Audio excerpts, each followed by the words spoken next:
हे नमस्कार एवरीवन, कैसे हैं आप लोग? I wish and I hope you are doing perfectly fine.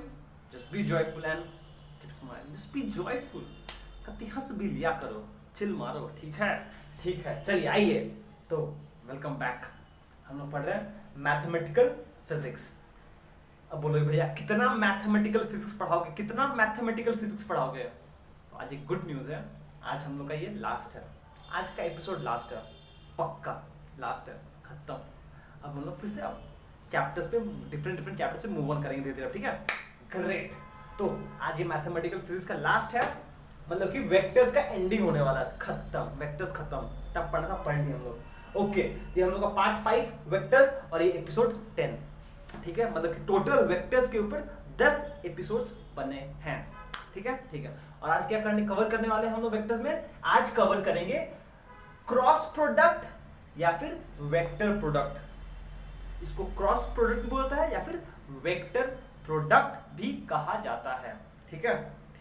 Okay, तो जस्ट हम एक सीन सेटअप करने के लिए कि हम लोग क्या पढ़ रहे थे यहां पे लिखे हैं सब चीज. ठीक है, हम लोग किस फ्रेम ऑफ रेफरेंस में हैं, कहां पर हम लोग सिचुएटेड हैं, समझना पड़ेगा ना. तो वो समझने से पहले हम लोग स्टार्ट किए थे प्रोडक्ट ऑफ वेक्टर्स को पढ़ना. ठीक है, प्रोडक्ट ऑफ वेक्टर्स को पढ़ना. तो हम लोगों ने देखा वहां पे दो केसेस है. हम एक वेक्टर को चाहे तो एक स्केलर से मल्टीप्लाई कर सकते हैं या फिर एक वेक्टर को एक दूसरा वेक्टर से मल्टीप्लाई कर सकते हैं. ठीक है, तो मल्टीप्लिकेशन प्रोसेस में दो चीज आता है. एक होता है product of a vector with a scalar, मतलब कि हम एक स्केलर को वेक्टर से मल्टीप्लाई कर रहे हैं, जिसके बारे में हम लोग ने डिस्कस कर चुके हैं. ठीक है, आप एक स्केलर को एक वेक्टर से मल्टीप्लाई कर रहे हो तो ऑब्वियसली जो फाइनल रिजल्ट आएगा is also vector, is also, अगर हम r equals to M A लिखते हैं, इज ऑल्सो अ वेक्टर. ठीक. नेक्स्ट, ये था केस 1. नेक्स्ट केस पे आते हैं जो है केस बी, जहां पर हम लोग एक वेक्टर को दूसरा वेक्टर से मल्टीप्लाई करते हैं. एक वेक्टर का प्रोडक्ट लेते हैं दूसरा वेक्टर से, मतलब कि दो वेक्टर्स हैं ए बी, उन दोनों का प्रोडक्ट लेते हैं. तो यहां पे दो पॉसिबिलिटी है. एक को बोलते हैं डॉट प्रोडक्ट और एक को बोलते हैं क्रॉस प्रोडक्ट. मतलब यहां पे डॉट प्रोडक्ट को भी चाहे तो हम लोग स्केलर प्रोडक्ट भी बोलते हैं. सेकंड, हम लोग डॉट प्रोडक्ट को स्केलर प्रोडक्ट भी बोलते हैं एंड क्रॉस प्रोडक्ट को वेक्टर प्रोडक्ट भी कहा जाता है. ऐसा क्यों भैया? ऐसा इसलिए क्योंकि ये दो तरीका है. पहले तरीका में जब हम क्या करें, बिल्कुल क्या ये हो जाएगा. पहला तरीका में मान लीजिए दो वेक्टर्स हैं ए और बी, हम ए और बी को मल्टीप्लाई किए हैं सच दैट रिजल्ट आर आ रहा है. ठीक है, इस केस में अगर हम इन दोनों का डॉट प्रोडक्ट लेते हैं, और हम लोग प्रीवियस एपिसोड में समझे थे कि डॉट मतलब ऐसा डॉट देना पड़ेगा. इन दोनों का डॉट प्रोडक्ट अगर हम निकालते हैं, मान लीजिए वो r है, तो रिजल्ट आता है scalar. Result is a scalar. r is a scalar. इसीलिए डॉट प्रोडक्ट को हम लोग स्केलर प्रोडक्ट भी कहते हैं. ठीक है, समझ में आया? डॉट प्रोडक्ट एक अलग तरीके का डॉट प्रोडक्ट एक तरीके का मल्टीप्लिकेशन है, जहां पर अगर हम दो वेक्टर्स को मल्टीप्लाई करें, जो फाइनल रिजल्ट आएगा r, वो एक स्केलर होगा. ठीक है. अच्छा, इसको c ले लेते हैं. c लेंगे तो ठीक रहेगा. ठीक है, ओके. ये भी हम लोग, ये वाला केस भी हम लोग पढ़ चुके हैं. आज क्या पढ़ेंगे हम लोग? आज हम लोग को ये बस लास्ट वाला एक केस पढ़ना है, जो सिंपली क्या है, बस ये बोलता है क्या है वो, क्रॉस प्रोडक्ट. तो क्रॉस प्रोडक्ट क्या है? एक डिफरेंट फॉर्म ऑफ मल्टीप्लिकेशन है. क्रॉस प्रोडक्ट क्या है? सिंपली एक डिफरेंट फॉर्म ऑफ मल्टीप्लिकेशन है, जहां पे जब हम दो वेक्टर्स को मल्टीप्लाई करते हैं तो जो फाइनल रिजल्ट आएगा वो भी वेक्टर क्वांटिटी होता है. ठीक है, ओके. यहां पे हम बस आपको बता दे रहे हैं अभी क्या लिखते हैं हम लोग. मान लीजिए ये दो वेक्टर्स है ए एंड बी, और इन दोनों को हम मल्टीप्लाई किए हैं. जब क्रॉस प्रोडक्ट लेते हैं ना, इसका सिंबल अलग है। जैसे डॉट प्रोडक्ट का ये सिंबल है, ये है सिंबल, ये है symbol of dot product. Similarly भैया क्रॉस प्रोडक्ट के लिए भी एक सिंबल है, और बिना कोई एक दोहराए के, ये क्रॉस का सिंबल है, ये क्या है, सिंबल फॉर क्रॉस प्रोडक्ट, बिना कोई तामझाम के, ठीक है। और जब इन दोनों को क्रॉस प्रोडक्ट, मतलब एक क्रॉस क्या है, क्रॉस एक डिफरेंट फॉर्म ऑफ मल्टीप्लिकेशन है। जब हम इन दोनों क्रॉस प्रोडक्ट करते हैं, जो फाइनल रिजल्ट आएगा वो एक वेक्टर क्वांटिटी होगा। यहां पर C is a vector quantity, is a vector. I hope आपको समझ में आया कि दो वेक्टर्स को जब हम मल्टीप्लाई करते हैं, वो तरीका से इसको बोलते हैं क्रॉस प्रोडक्ट। उस केस में जो फाइनल रिजल्ट है C is equal to A cross B is a vector quantity. बस यही है, ठीक है। और इसके बारे में हम लोग पढ़ चुके हैं, आज हम लोग इसके बारे में पढ़ेंगे। समझ में आया? ये सब आपको कॉपी करने का कोई खास जरूरत नहीं है, पर अगर आप करना चाहो तो कर भी सकते हो, नहीं भी करो कोई मैटर नहीं करता है यहाँ पर, ठीक है। ओके, और रहा बात डॉट प्रोडक्ट के बारे में, तो हम लोग क्या सब याद नहीं पढ़े थे, प्रीवियसली पढ़े थे, सब कुछ याद है ना, ठीक है ना। चलिए आज का एपिसोड शुरू करते हैं हम लोग। तो चलिए भैया आइए, अब हम लोग शुरू करते हैं अपना क्रॉस प्रोडक्ट। क्या पढ़ने वाले हैं हम लोग? हम लोग आज पढ़ेंगे क्रॉस प्रोडक्ट, क्रॉक्स नहीं, ठीक है, क्रॉक्स नहीं है, क्रॉस है, ठीक है। चलिए आइए, बेसिकली फिर से एकदम समझते हैं नोटेशन और से। चलिए स्टार्ट करते हैं। Let A and B be the two vectors, be the two vectors, ठीक है। Then their cross product, then their CROSS cross product is denoted by A vector cross B vector, ठीक है, and is read as, देखिए भैया फिर से हम बोलते हैं, जब भी हम लोग कुछ मैथमेटिकली पढ़ते हैं ना, सबसे इंपॉर्टेंट है नोटेशन समझना। अगर हम लोग नोटेशन समझ गए, हाफ द बैटल जीत चुके हैं हम लोग। And is read as A vector A cross vector B, vector A cross vector B, ठीक है, ठीक है। ये उसका नोटेशन है, A क्रॉस B का नोटेशन है, ठीक है। And is defined as the product of the magnitude of two vectors, is defined as the product of the magnitude of two vectors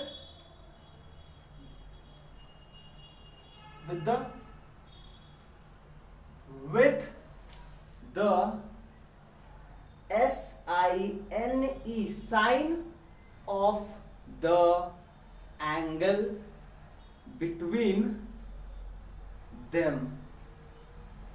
हा हा ला ला ला ला ला ला ला, ठीक है, ठीक है। दैट इज A, अच्छा, is defined as sign of the angle between them खत्म नहीं हुआ them along with the full stop here, लिखते हैं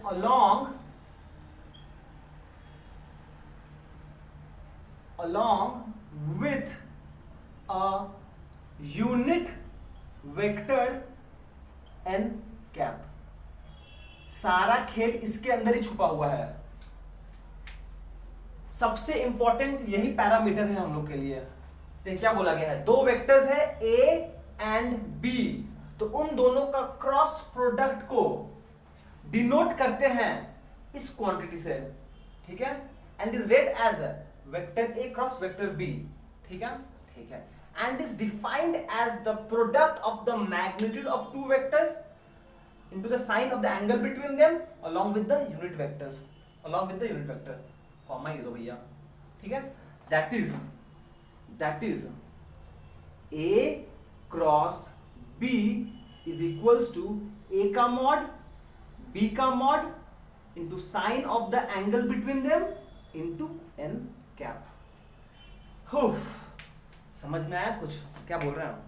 ये बोल रहे हैं भैया, मान लीजिए ये एक वेक्टर है A, ये एक वेक्टर है B, उस केस में अगर ये एंगल थीटा है, ठीक है, उसको बोलते हैं क्या बोलते हैं? कहां गया भैया? एक कहां गया? ओ ये रहा, A क्रॉस B, ठीक है। ये तो पता है एंगल बिटवीन टू वेक्टर्स क्या होता है? एंगल बिटवीन टू वेक्टर्स क्या होता है? Angle between the two tails of the vector, angle between the, or in other words the smaller angle between the two tails of the vector enclosed, ठीक है। उसके बाद कुछ नहीं बोल रहा है, लिख देगा तो यार वेयर थीटा क्या है? Theta is the smaller angle enclosed between the two tails of the vector, इसी को बोलते हैं एंगल, इसको सिंपली बोलते हैं, सिंपल भाषा में बोलते हैं इसको angle between two vectors, ANGLE, angle between two vectors, बस और कुछ नहीं। यहाँ पे जो थीटा का वैल्यू है वो होगा less than pi and greater than equals to 0। जो एंगल का वैल्यू है वो छोटा होगा, 0 और पाई के बीच में ही लाई करेगा, उससे ज्यादा नहीं हो सकता है, ठीक है। मतलब कि अगर मान लो आप इसको ऐसे कर दिए हो, इसको ऐसे था और आपने इसको ऐसे कर दिया है और इसको थीटा बोल रहे हो, नहीं, वो गलत हो जाएगा। क्यों? क्योंकि ये एंगल हम थीटा नहीं लेंगे, ये वाला लेंगे, फिर उससे उस केस में फिर हम ये वाला एंगल थीटा लेंगे। क्या समझ में आया कुछ? क्या बोल रहा है? कहाँ बोल रहे हो भैया? कुछ समझ में नहीं आ रहा। सुनो क्या बोल रहे हैं? ये बोल रहे हैं हम कि मान लीजिए आपके पास ये दो वेक्टर ऐसे था, इन दोनों के बीच में एंगल है मान लीजिए 30 डिग्री, 30 का है भैया, 150 ले लो ना, 150, ठीक है। सेम मान लीजिए दो वेक्टर्स है और चलो ऐसे समझा, दो वेक्टर्स है और ये एंगल है 220 थीटा, तो आप ये वाला थीटा नहीं ले सकते हो, आपको ये वाला लेना पड़ेगा जो होगा 360 माइनस 220, कितना आएगा? 140, क्योंकि ये एंगल 0 और पाई के बीच में है, इस बात को ध्यान रखना पड़ेगा आपको, ठीक है। ये इसको थीटा एक्सेप्टेबल है पर ये एक्सेप्टेबल नहीं होगा।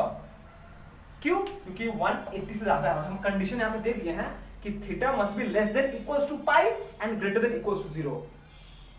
समझ में आया क्या बोल रहे हैं? आई होप अब समझ में आ गया आपको, ठीक है। पर यहां पे जो मेन हीरो है ना, इस कहानी का जो मेन हीरो है वो है ये हमारे भैया, सबसे फोकस इनके ऊपर ही रहता है।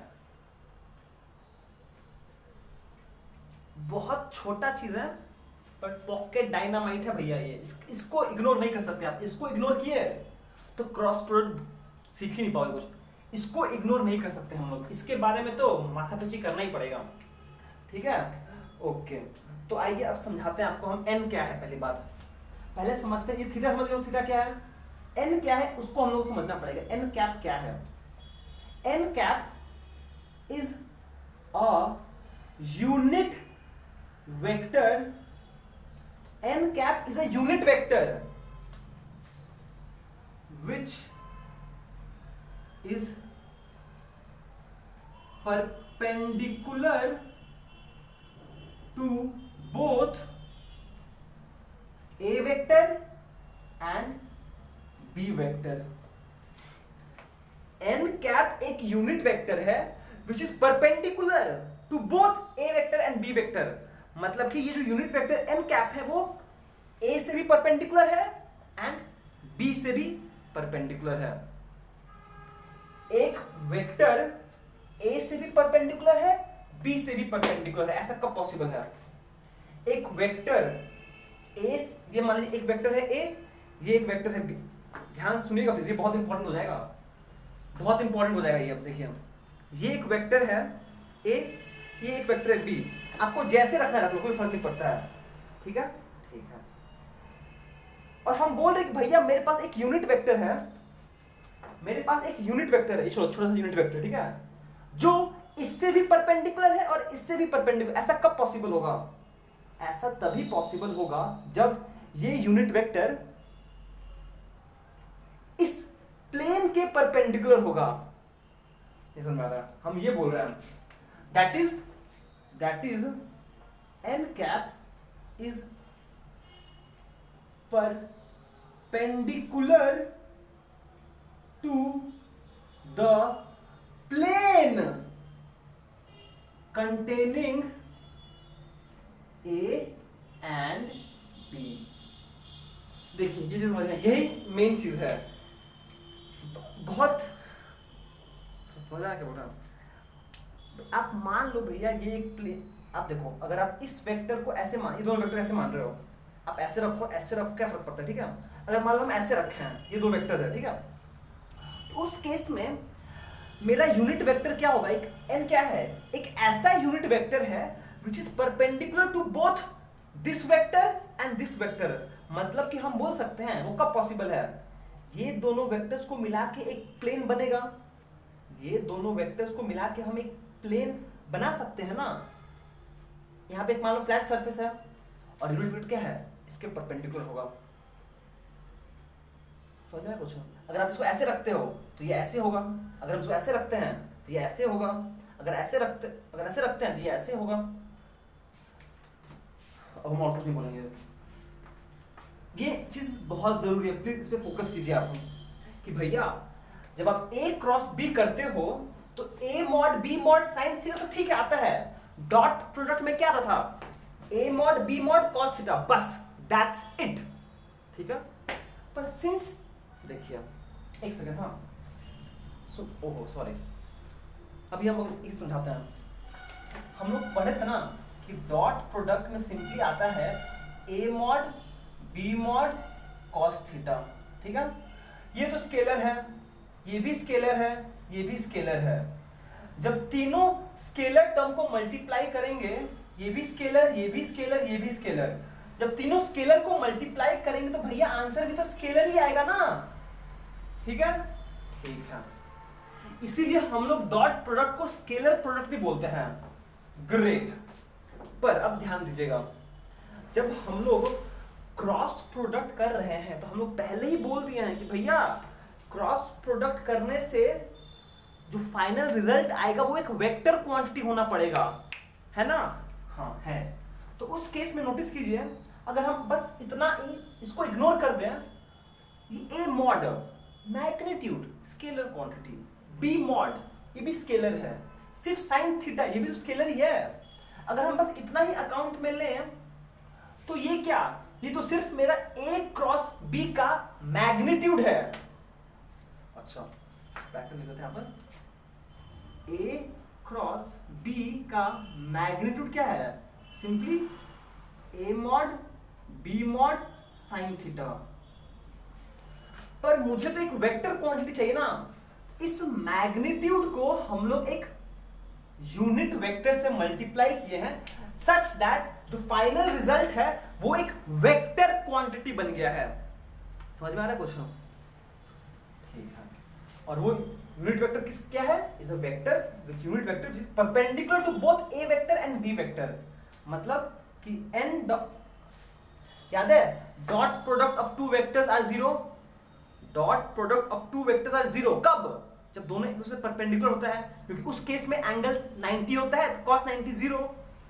इसका मतलब बोल सकते that is n dot a is equal to zero, n cap dot b is equal to 0। ठीक है, समझ में आ रहा है कुछ क्या बोले जा रहे हैं हम आपको? ये सब बाउंसर जा रहा है, हाँ समझ में आ रहा है ना? ठीक है, ओके। अच्छा, नेक्स्ट क्वेश्चन ये होता है भैया, जगह है मेरे पास, बिल्कुल एग्जाम देखो जगह है कि नहीं है जगह, हाँ हो जाएगा। पर अगर हम इसको वहां लिखें तब ठीक रहेगा। हाँ इसको ना यहाँ लिखते हैं, मतलब और जगह मिल जाएगा मेरे को। यहाँ पर लिखते हैं that is n cap dot a vector is equal to 0, n cap dot b vector is equal to 0। समझ में आ रहा है ना? प्रीवियस डे पढ़े थे हम लोग कि dot product of two vectors 0 है, इसका मतलब दोनों परपेंडिकुलर है। ठीक है, यहीं पे लिखे हो। ठीक है, ओके। जो सबसे $1,000,000 क्वेश्चन है हम लोग के लिए, सबसे इंपॉर्टेंट क्वेश्चन जो है वो है कि भैया ये n निकाले कैसे, आइए इसको समझते हैं हम लोग। n को हाउ टू फाइंड, ठीक है। अब नोटिस कीजिएगा प्लीज, अब ध्यान दीजिएगा। ठीक है, इसको फाइंड करने के अच्छा एक चीज हाँ, क्या हुआ, मेरा पेज कहाँ गया? मेरा पेज। ठीक है, देखिए मान लीजिए भैया क्वेश्चन ये है कि ये एक वेक्टर है और ये एक वेक्टर है जो इस प्लेन पे लाई कर रहा है, मान लीजिए। ठीक है, दो वेक्टर्स है, अगर ऐसे लाई करेगा तो प्लेन ऐसे बनेगा, अगर ऐसे लाई करेगा तो प्लेन ऐसे बनेगा, अगर ऐसे लाई करेगा प्लेन ऐसे बनेगा।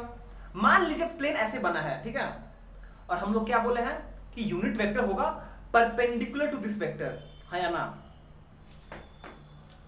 शांत हो, सांस लो। दो वेक्टर्स को हम एक प्लेन में अलाइन कर सकते हैं, मान लीजिए ये वो प्लेन है। ठीक है, अब ये जो यूनिट वेक्टर है वो क्या होगा? Perpendicular to the plane of vector. क्या होगा? Perpendicular to the plane of vector.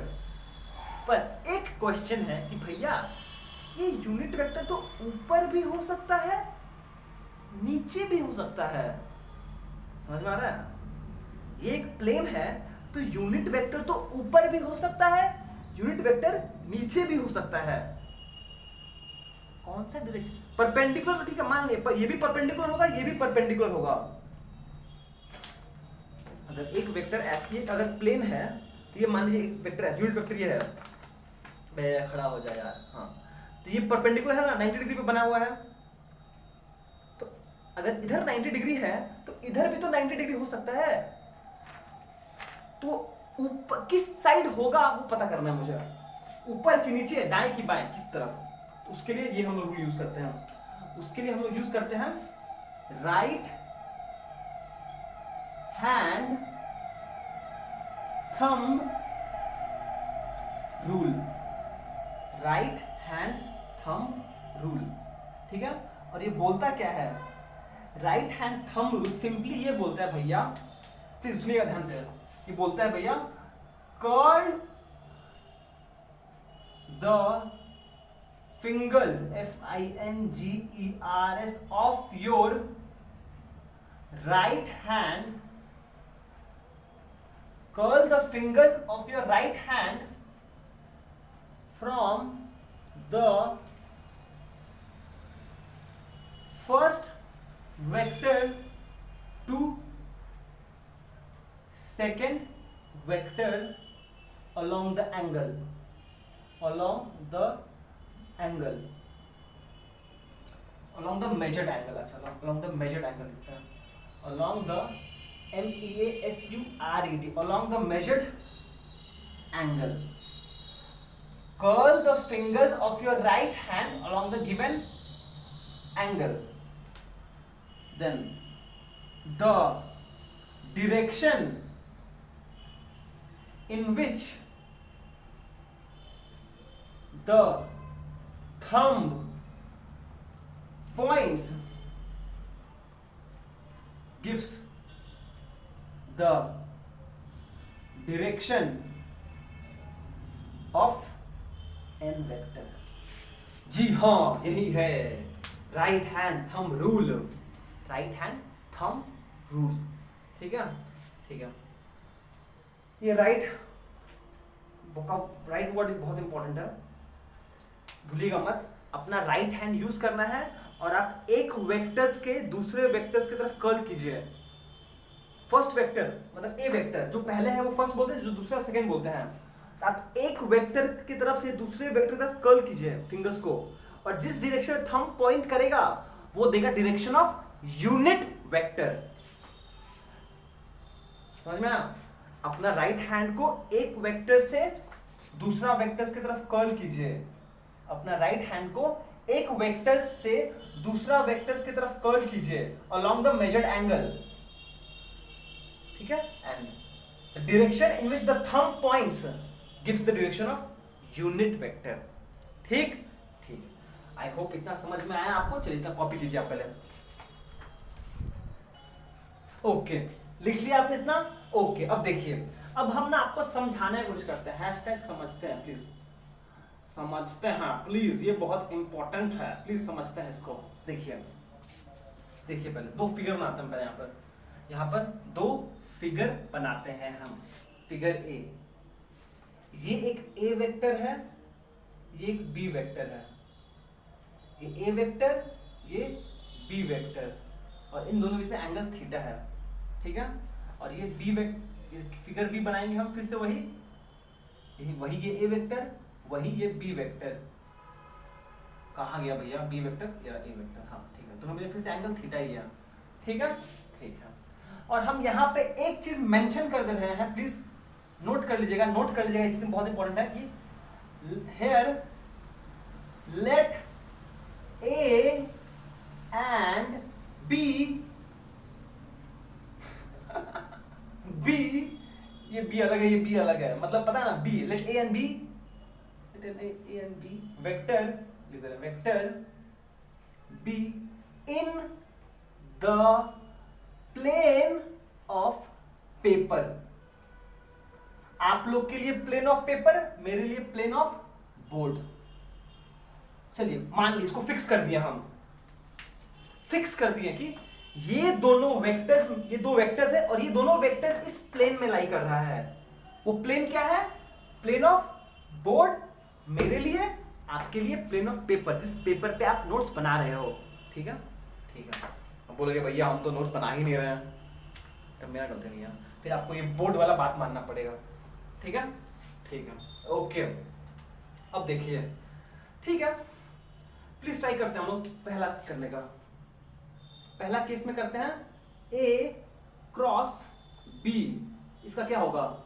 A mod B mod sine theta into N cap, ठीक है।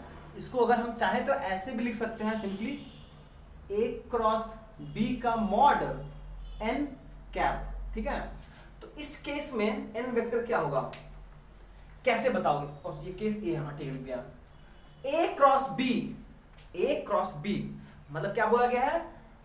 फर्स्ट वेक्टर से सेकेंड वेक्टर की तरफ, ध्यान सुनिएगा, फर्स्ट वेक्टर से सेकेंड वेक्टर की तरफ फिंगर्स को कर्ल कीजिए अपने राइट हैंड का। जिस डायरेक्शन थंब पॉइंट करेगा वो होगा डायरेक्शन ऑफ यूनिट वेक्टर। यहां पे थंब कहां पॉइंट कर रहा है? Perpendicular to the plane of board, perpendicular to the plane of board, ऐसे है ना, ऐसे है, मतलब कि इस प्लेन से बाहर आ रहा है, ये 90 डिग्री है ना, perpendicular to the plane of paper, vertically outward, ठीक है ना। तो यहां पर हम बोल सकते हैं इस केस में एन वेक्टर इज परपेंडिकुलर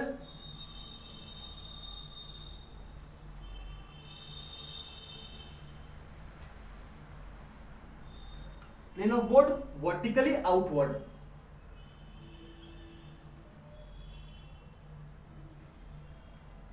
ठीक है ठीक है। अगर हम दिखाना चाहें तो कुछ ऐसा दिखाएंगे हम, ए क्रॉस बी ऐसे आएगा ना, हम एक्चुअली उसको ऊपर से दिखा दे। ए क्रॉस बी, मान लीजिए ऐसे था,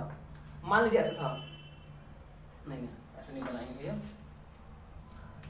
मतलब ऐसे इसको दिखा रहे ऊपर, मान लीजिए ऊपर दिखा रहे हैं एन कैप, ये ऊपर के लिए दिखा रहे हैं बस, मतलब ये बाहर, अरे यार कहाँ लिखे हम, वी ओ वर्टिकली आउटवर्ड, ठीक है। अब मान लो भैया 2 डायमेंशन फिगर है, कैसे बनाएंगे हम बोलो, ठीक है। पर वही अगर ऐसा होता बी, अगर बी क्रॉस ए होता, उस केस में फिर से वही आता A mod B mod sine theta N cap, इसको लिख सकते हैं फिर से हम ए क्रॉस बी का मॉड एन कैप। इस केस में एन कैप क्या है, इस केस में एन कैप क्या होगा, नोटिस कीजिएगा, सॉरी बी क्रॉस ए है बाबा, बी क्रॉस ए है। तो अब आपको फर्स्ट वेक्टर, ये बी मेरा फर्स्ट वेक्टर है, ए सेकेंड वेक्टर है, जो पहले लिखा होगा वो फर्स्ट, जो बाद में लिखा होगा वो सेकेंड, बस। तो b cross a, b cross a, b cross a, b cross a, और इसे थंब कहां पॉइंट कर रहा है मेरा, perpendicular to the plane of paper vertically inward, perpendicular to the plane of paper vertically inward. ये जब हम लोग क्लास 12 में मूविंग कॉइल मैग्नेटिज्म पढ़ेंगे ना, परेशान हो जाएंगे हम लोग, जब मैग्नेटिज्म पढ़ेंगे लोग, करंट इलेक्ट्रिसिटी, बहुत बाद में, तो सब हाथ का ही खेल है, प्लीज ध्यान रखिएगा। इसमें क्या है, फिर से है perpendicular to plane of board vertically inward, vertically inward, मतलब मान लो उसको हम कैसे बनाए आप, ओ यहाँ पे अच्छा तो बना सकता हूँ, मान लो ऐसे आ रहा है अरे झमेला हो जाएगा इस बात, मान लो ऐसे दिखा रहे हैं बाहर की तरफ, ये हो गया वर्टिकली, एन है वर्टिकली आउटवर्ड, और ये दिखा दे रहे हैं हम वर्टिकली इनवर्ड, वर्टिकली इनवर्ड लिख दिया अब हम, और कोई कंफ्यूजन नहीं होना चाहिए प्लीज। ये मतलब वर्टिकली आउटवर्ड, ये मतलब वर्टिकली इनवर्ड, गंदा गंदा गंदा बेकार है, ठीक है, समझ में आया। दो सिंपल सा रूल रखिएगा, दो वेक्टर्स है,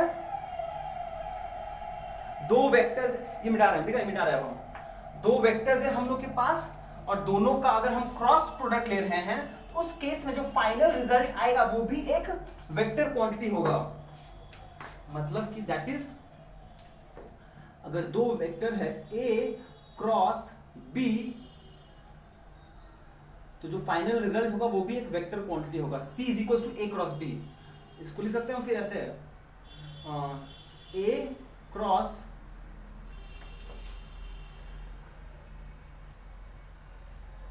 B which is equals to, क्या लिखे भैया, A mod B mod sine theta N cap, इसको चाहो तो ऐसे भी लिख सकते हैं हम, इसको अगर हम चाहें तो ऐसे भी लिख सकते हैं, अरे यार गंदा हो गया, बहुत गंदा हो गया, एक सेकंड बस एक सेकंड, हाँ एक सेकंड, ए क्रॉस बी को अगर हम चाहें तो ऐसे लिख सकते हैं ना, ए क्रॉस बी क्रॉस का मॉड इनटू एन कैप, हाँ लिख सकते हैं, therefore n cap is equals to A cross b vector by A cross b vector का मॉड। चलो ये ठीक रहेगा, ठीक है, इसको याद रखिएगा, where and n is unit vector perpendicular to vector a and b, n क्या है, n is a unit vector perpendicular to a and b. ये बहुत इंपॉर्टेंट है कि एक ऐसा रिलेशन बन जाएगा ना, अगर आपको सिंपली पूछा भैया एक यूनिट वेक्टर बताओ जो ए और बी के परपेंडिकुलर है, तो ये रिलेशन यूज करेंगे हम लोग, A cross B by A cross B का मॉड, ठीक है, ठीक है। चलिए आइए, आई होप आपको इतना हम समझ में आ गया, कुछ तो समझ में आया होगा बेसिकली। वही अगर हम इफ ए क्रॉस बी को सी बोल दें, अगर ए क्रॉस बी को सी बोल दें, देयरफॉर एन कैप क्या हो जाएगा, C vector by C mod, एक ही बात है, एक ही बात है। इफ तो ये हो जाएगा सिंपल, ठीक है। अब और कुछ नहीं बोलेंगे आप, चलिए बहुत थ्योरी पढ़ ली हम लोग, आगे बढ़ते हैं। हाँ जी चलिए आइए, अब हम लोग क्रॉस प्रोडक्ट का ज्योमेट्रिकल इंटरप्रिटेशन समझते हैं। जैसे डॉट प्रोडक्ट का ज्योमेट्रिकल इंटरप्रिटेशन क्या था, याद है? ए डॉट बी था magnitude of A into component of A B along A. मतलब कि अलोंग ए कितना मल्टीप्लाई हो रहा है, सिर्फ अलोंग ए। बोले कि नहीं बोले हैं? एक बार बस बोल देता हूं।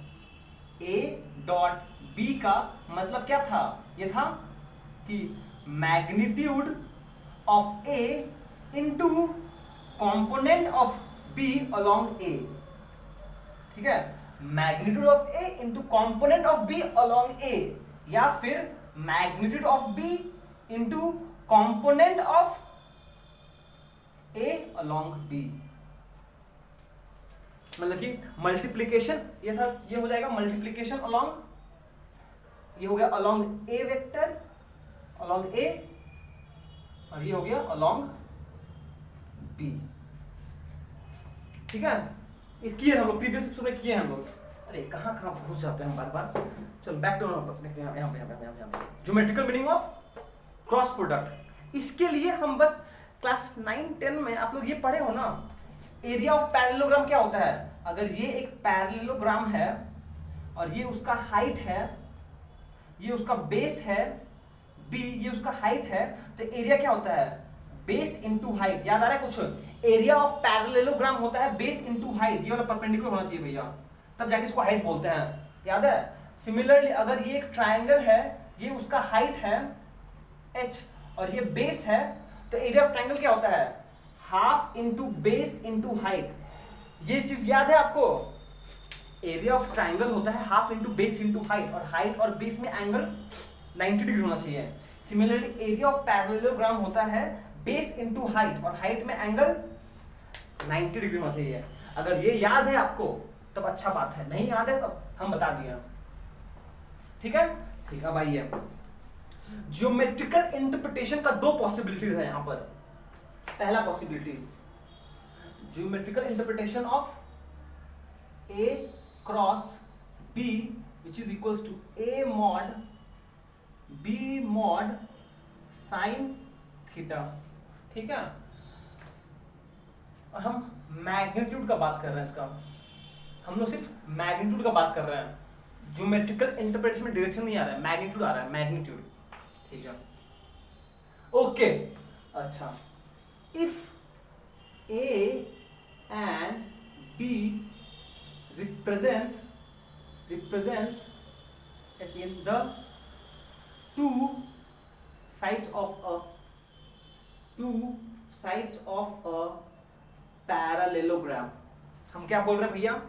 पहली बात तो ये कि जब दो साइड्स है, ये दो वेक्टर्स हैं, ये दो वेक्टर्स रिप्रेजेंट कर रहा है sides of a parallelogram. That is simple सा बात है, ये एक वेक्टर है, ये एक वेक्टर है मान लीजिए। ठीक है, ये एक वेक्टर ए है और ये एक वेक्टर बी है। ठीक ठीक, और ये दोनों वेक्टर्स साइड्स का पैरेललोग्राम रिप्रेजेंट कर रहा है। मतलब यहां पर अगर हम एक पैरेललोग्राम बना दें, तो एक पैरेललोग्राम बना। ठीक है, ओके। चलिए मान लेते इसको figure P Q r S. ठीक है, ठीक है। तो उस केस में ध्यान सुनिएगा,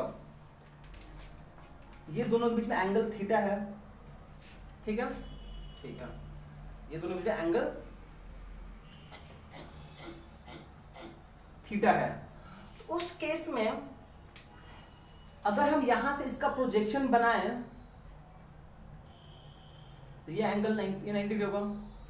अब ध्यान दीजिएगा, component of B along p, obviously अगर हम इसका क्या नाम दे इसको, p Q r s t नाम दे इसको। ठीक है, अगर हम देखिए ये वेक्टर ऐसे था, ये वेक्टर ऐसे था, यहाँ पे कॉम्पोनेंट बनाया हम इसका, तो ये कितना होगा?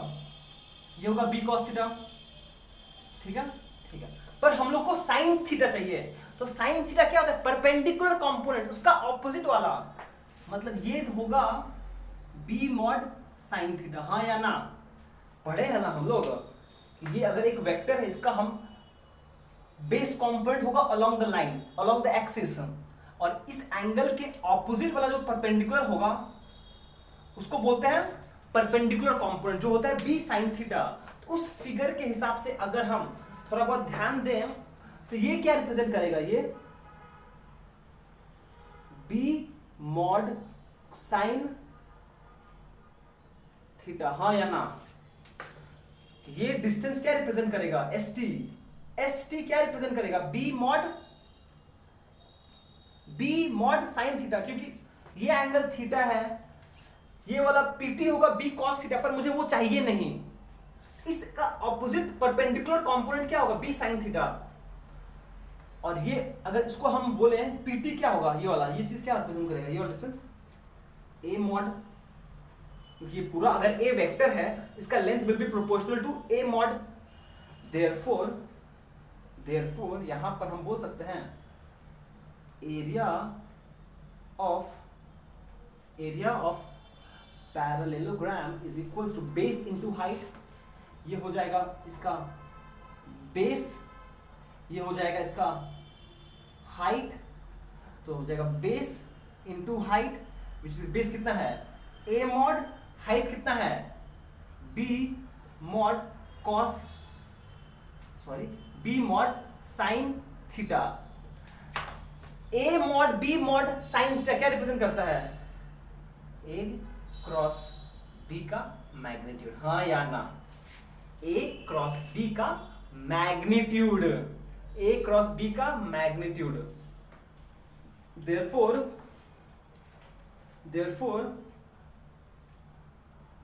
हो गया, ठीक है। चलो एरिया पैरेललोग्राम ये वाला मतलब कि अगर ए और बी वेक्टर दो साइड ऑफ पैरेललोग्राम रिप्रेजेंट कर रहा है, उस केस में जो क्रॉस प्रोडक्ट है मैग्नीट्यूड ऑफ, लिख ही देता है, that is magnitude of cross product is equal to area of parallelogram. ठीक, समझ में आया? इसमें ना समझने का कोई चीज नहीं है भैया, इसमें ना समझने का कोई बात नहीं है। अगर दो साइड्स पैरेललोग्राम का साइड से, अगर दो vector sides of a parallelogram बन रहा है, उस केस में ये पैरेललोग्राम बन गया पी क्यू आर एस, ठीक है। तो वहां पे बस कंपोनेंट का फैक्टर यूज किए हैं।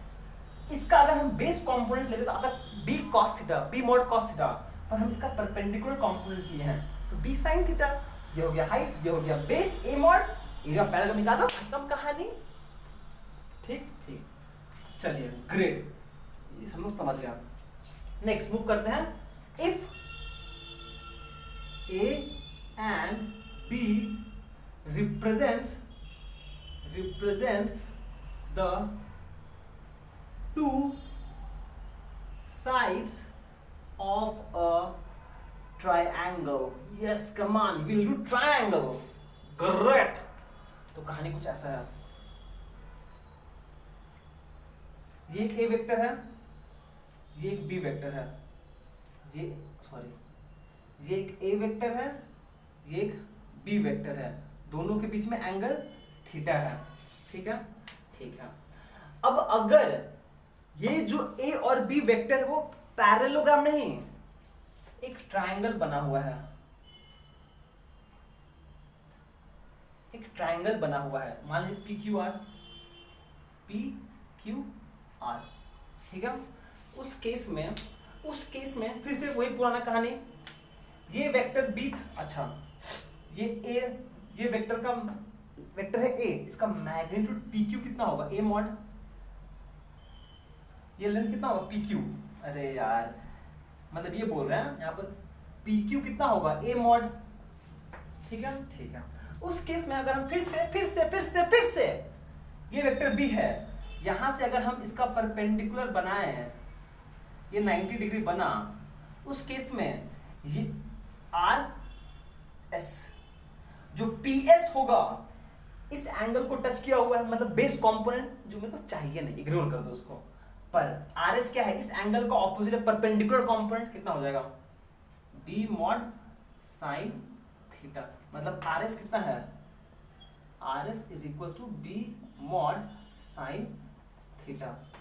तो ये एक्चुअली में इस केस में देयरफॉर यहाँ पर अगर हम ध्यान दें तो एरिया ऑफ ट्रायंगल क्या हो जाएगा, area of triangle P Q R is equals to base half into base into height, ठीक, which is equals to half into base कितना है, बेस है A mod P Q, height कितना है A mod B mod sine theta, which is equals to half into A mod B mod sine theta, that is half into magnitude of the cross product.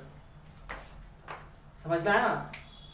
मतलब क्या हुआ, मतलब हम बोल सकते हैं that is half of the magnitude of cross product is equals to area of the triangle. देखिए मजा आया समझ के कि अगर ये दोनों वेक्टर्स एक साइड्स ऑफ अ पैरेललोग्राम है, उस केस में ए क्रॉस बी का जो मैग्नीट्यूड है वो क्या रिप्रेजेंट करेगा, एरिया ऑफ द पैरेललोग्राम, ठीक ठीक। अगर ये ट्रायंगल रिप्रेजेंट कर रहा है, उस केस में half of the half factor को मत भूलिएगा, हाफ फैक्टर को मत भूलिएगा, half of the magnitude of A cross b represent area of triangle. अच्छा चलो इसको ऐसे लिख सकते हैं, इस केस में हम बोल सकते हैं यहां से कि ये अगर एरिया ऑफ ट्रायंगल है ये, तो यहां से बोल सकते हैं ए क्रॉस बी क्या रिप्रेजेंट करेगा, 2 times the area of triangle, area of triangle. यहां पे क्या है, ए क्रॉस बी रिप्रेजेंट करेगा एरिया ऑफ पैरेललोग्राम। चलो अब ठीक है, अगर दोनों पैरेललोग्राम रिप्रेजेंट कर रहा है, इधर पे ए क्रॉस बी रिप्रेजेंट करेगा एरिया ऑफ पैरेललोग्राम, तो अगर ट्रायंगल है तो रिप्रेजेंट करेगा 2 times the area of parallel. जैसे समझना समझ जाए, ठीक है। चलो कॉपी करो उसको, आगे बढ़ते हैं लोग। तो चलिए ये स्वागत है आपका सेकेंड स्लाइड में। अब हम लोग back to basics, important points related to cross product. जैसे हम लोग ने डॉट प्रोडक्ट को समझ के उसका कुछ प्रॉपर्टीज पढ़े थे, सेम वही चीज हम लोग कर रहे हैं। अभी हम लोग क्रॉस प्रोडक्ट समझ चुके हैं क्या होता है, उसका मतलब क्या है। अब हम लोग बात करेंगे important points related to cross product, ठीक है। चलिए सबसे पहला पॉइंट तो बहुत बेसिक है, इसको बोलते हैं cross product is not commutative, is not commutative. इसका मतलब कि A cross B is not equals to B cross A। आप किस वेक्टर का किसके साथ क्रॉस प्रोडक्ट ले रहे हो वो डिपेंड करता है, ऑर्डर डिपेंड करता है, कौन सा फर्स्ट वेक्टर है कौन सा सेकंड वेक्टर है, इस पर डिपेंड करता है। Cross product depends on the order, ठीक है। रियलिटी में क्या होता है, is not equal to, that is but A cross B is equals to minus of B cross A, ठीक है। A cross B is not equals to B cross A, but A cross B is equals to minus B cross A। बोलोगे भैया ये line कैसे लिख दी है, ओहो समझाना पड़ेगा। चलो एग्जांपल समझ लेते हैं। मान लीजिए 2 वेक्टर्स है, एक है 5 यूनिट का और B वेक्टर है 3 यूनिट का। मान लीजिए दोनों के बीच में एंगल है 40 माइनस 30 डिग्री, ओके ओके। अब प्लीज ध्यान दीजिएगा, तो इस केस में A क्रॉस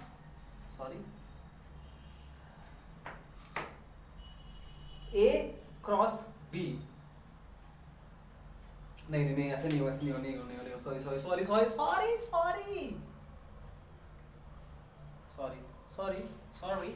सॉरी, हम नहीं दिखा सकते इसको अभी आपको, लेकिन मुझे एक चीज समझाना पड़ेगा आपको।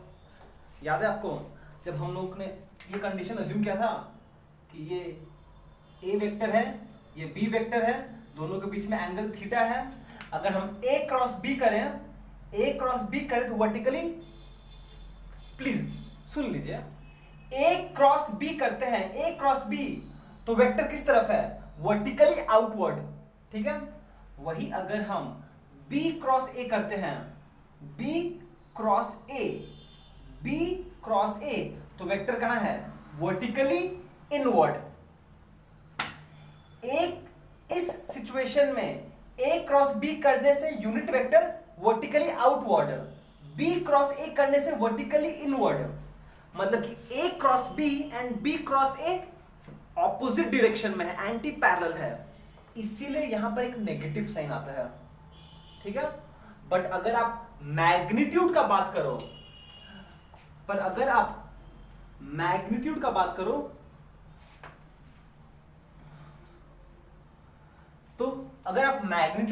करो तो उस केस में magnitude of A cross B will be same as magnitude of B cross A. इन दोनों केस में आप बी क्रॉस ए करो या फिर ए क्रॉस बी करो, फर्क नहीं पड़ता है, दोनों का मैग्नीट्यूड सेम होगा बट डायरेक्शन ऑपोजिट होता है, ठीक है। इसीलिए हम लोग बोलते हैं कि cross product is not commutative, but dot product क्या था, कम्यूटेटिव था, a dot b is equal to b dot a, ठीक है। नेक्स्ट, आई होप आपको समझ में आया हो। A cross B vertically outward, B cross A vertically inward, ठीक है, वहां से ये नेगेटिव साइन आता है। नंबर 2, डिस्ट्रीब्यूटिव प्रॉपर्टी फॉलो करता है, डिस्ट्रीब्यूटिव प्रॉपर्टी फॉलो करता है। ये बहुत सिंपल सा चीज है जो सिंपली बोलता है कि अगर एक वेक्टर का हम b प्लस c के साथ क्रॉस करते हैं, दिस इज इक्वल्स टू पहले a का क्रॉस b के साथ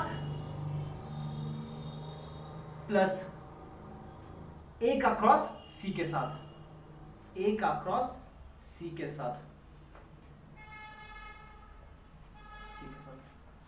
ठीक है।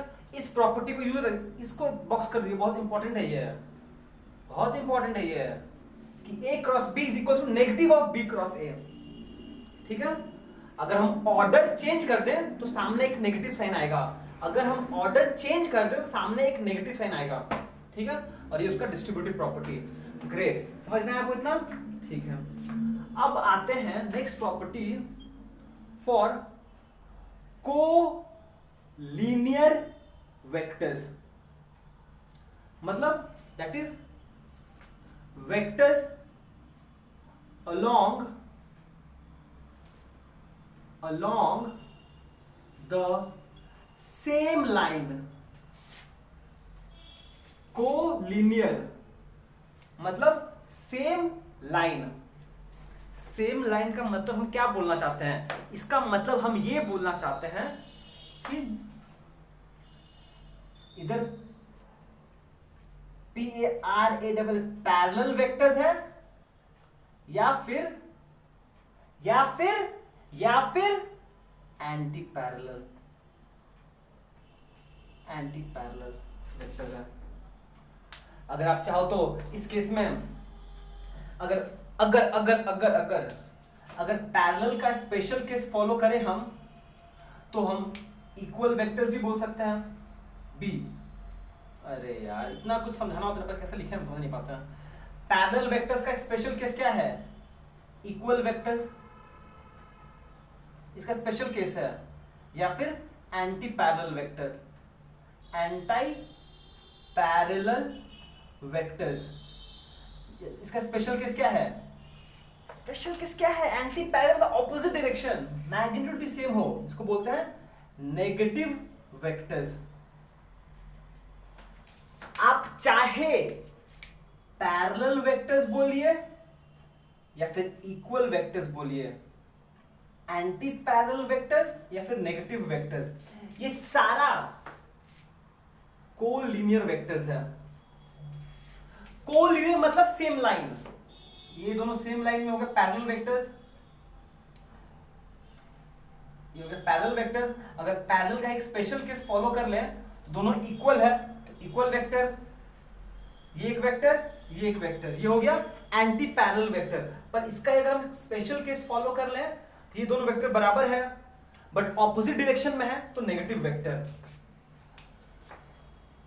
ये हो गया पैरेलल वेक्टर, ये इक्वल वेक्टर, ये पैरेलल वेक्टर, ये इक्वल वेक्टर, ये एंटी पैरेलल वेक्टर, ये उसका नेगेटिव वेक्टर।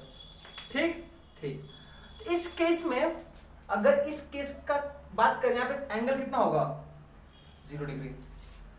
अगर दोनों पैरेलल वेक्टर्स है या फिर इक्वल वेक्टर्स है, ध्यान दीजिएगा, अगर पैरेलल वेक्टर्स है या फिर इक्वल वेक्टर्स है तो उस केस में एंगल कितना होगा दोनों बीच में 0 डिग्री। पर अगर एंटी पैरेलल है या फिर नेगेटिव वेक्टर्स है, नेगेटिव वेक्टर्स क्या है, वो भी एंटी पैरेलल ही है but same magnitude opposite direction. इस केस में थीटा कितना हो जाएगा 180 डिग्री। ठीक है। अगर थीटा 0 है तो साइन थीटा कितना होगा, sine 0 which is equal to 0। ठीक। Similarly sine theta which is equal to sine 180 degree कितना होता है, ये भी 0 होता है। तो हम लोग क्या बोल सकते हैं, दिखाई दे रहा है ना, हाँ दिखाई दे रहा है। तो हम लोग क्या बोल सकते हैं, आपको याद है, ध्यान सुनिएगा, डॉट प्रोडक्ट के टाइम पर dot product of two perpendicular vectors 0 होता था। Dot product of two perpendicular vectors 0 होता था। पर यहां पर dot product of two collinear vectors 0 होता है। मतलब दो पैरेलल वेक्टर्स का या फिर दो इक्वल वेक्टर्स का या फिर दो एंटी पैरेलल वेक्टर्स का या फिर दो नेगेटिव वेक्टर्स का। ठीक है, समझ में आ रहा है कि नहीं आ रहा है? ठीक है, यहां पे हम लिख सकते हैं that is cross product cross, अच्छा यहां पे नहीं लिखेंगे हम, इसको मुझे कुछ दिखाना भी है आपको, इसको मिटा दें हम। ठीक है, इतना आप कॉपी कर लीजिए इसको, ये हो गया पहला केस का, कॉपी कर लेता, मिटा रहे इसको, मिटा रहे, मिटा दिया। ठीक है, तो यहां पे देखिए कि अगर दो वेक्टर्स है, if theta is equals to 0 और theta is equals to 90 degree, ठीक है, कहाँ बोल रहे हो भैया, सॉरी 180 डिग्री, उस केस में ए डॉट बी वेक्टर्स कितना हो जाएगा, A mod B mod cos sine theta which is equals to 0। क्या कर रहे हो यार, sorry, A cross B sine theta 0। पर ये 0 सिर्फ ये 0 नहीं आएगा, ये नल वेक्टर आएगा, नल वेक्टर, हाँ या ना, क्योंकि जो रिजल्ट है वो तो वेक्टर होगा ना, जो फाइनल रिजल्ट आएगा वो नल वेक्टर आएगा। नल वेक्टर देखने में कैसा होता है, ऐसा होगा 0i plus 0j plus 0k। समझ में आ रहा है? नल वेक्टर ऐसा होता है, उसका सारा कंपोनेंट्स 0 होगा, सारा कंपोनेंट्स 0 होगा, इसको बोलते हैं नल वेक्टर। वही अगर हम एक नल वेक्टर का मैग्नीट्यूड निकालें उसको बोलते हैं 0, उसको बोलते हैं 0, इसको 0 बोलते हैं हम लोग। ठीक है, ये हो गया। वही अगर हम, अब देखिए इंपॉर्टेंट चीज, वही अगर हम cross product of two equal vectors, equal vectors मतलब ए क्रॉस ए करेंगे अगर हम, तो अगर हम ए क्रॉस ए करें तो फिर से वही आएगा A magnitude into A magnitude is into sine कितना, साइन, दो इक्वल वेक्टर्स है, दो इक्वल वेक्टर्स कैसा होगा, प्लीज समझने की कोशिश कीजिएगा। ये एक वेक्टर है और इसके ऊपर ही एक और वेक्टर है, ये एक वेक्टर है और इसके ऊपर ही एक और वेक्टर है।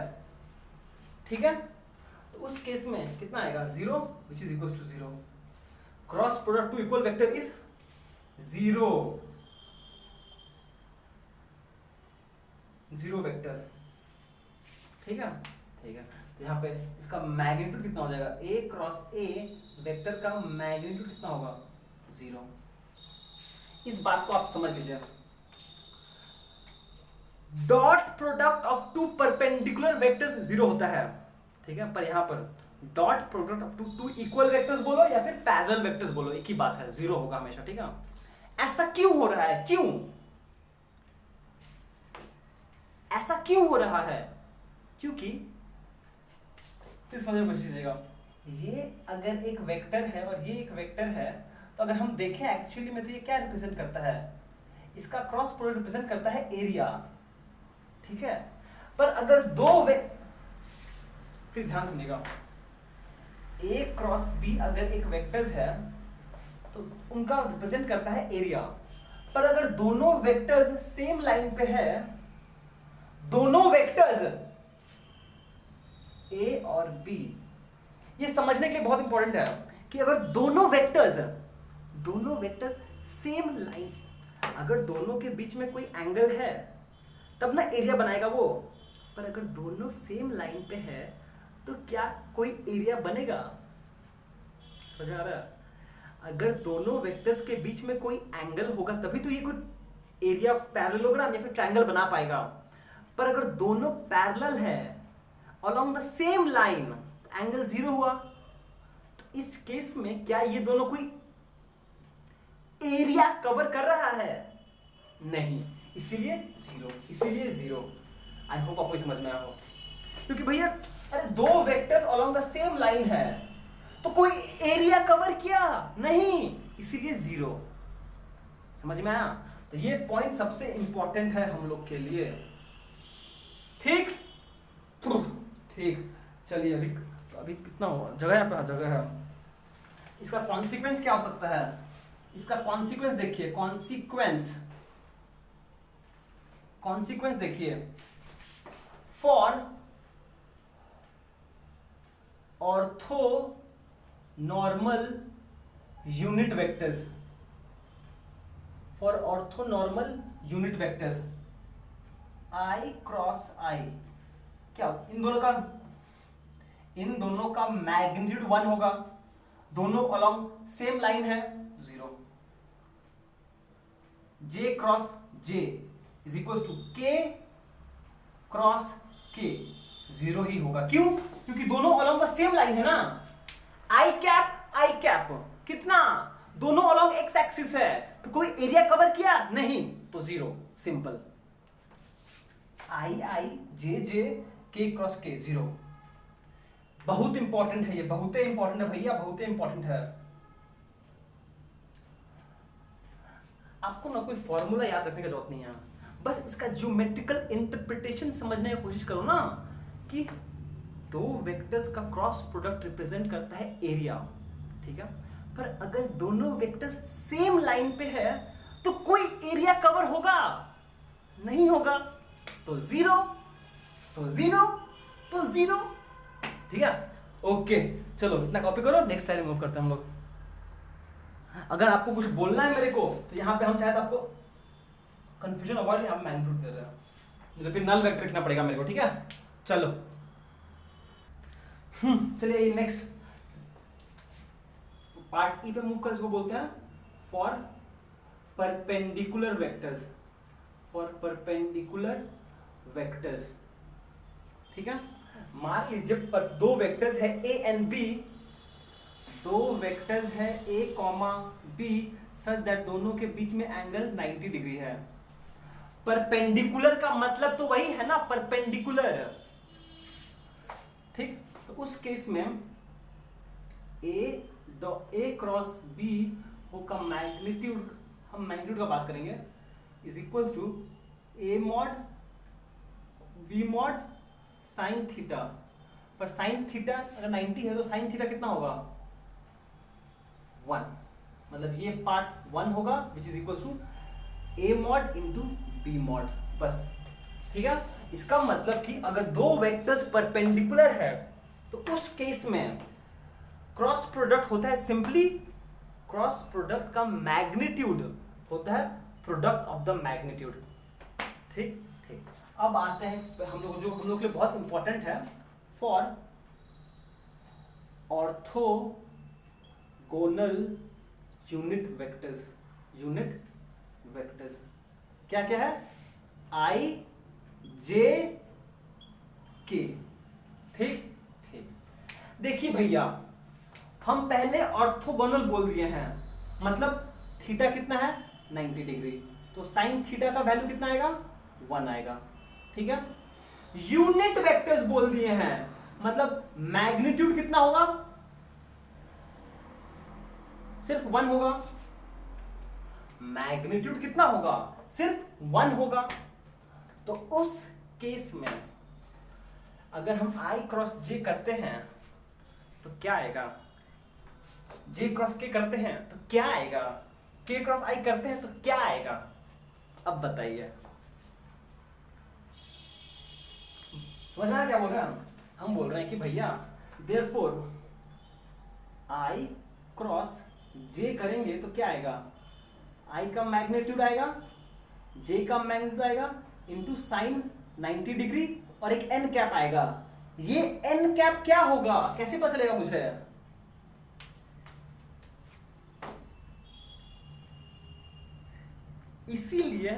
इसीलिए हम लोग को पढ़ना पड़ता है, सिर्फ हम लोग एक पर्टिकुलर सिस्टम फॉलो करना पड़ता है, जो हम लोग फॉलो करेंगे भी। इसको बोलते हैं राइट हैंडेड कोऑर्डिनेट सिस्टम।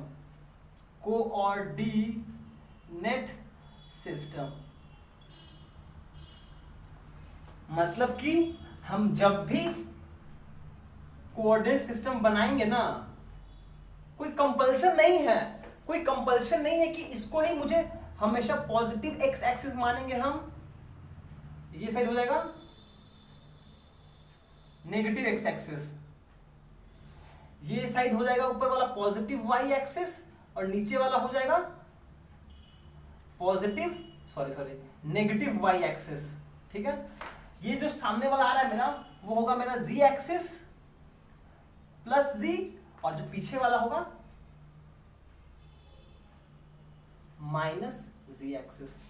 ठीक है ठीक है, अब आता है, देखिए मजेदार चीज ऐसा है। ठीक है, ये सबसे मजेदार चीज है, ये x ये y, प्लीज ध्यान दीजिएगा, ये x ये y और ये z है।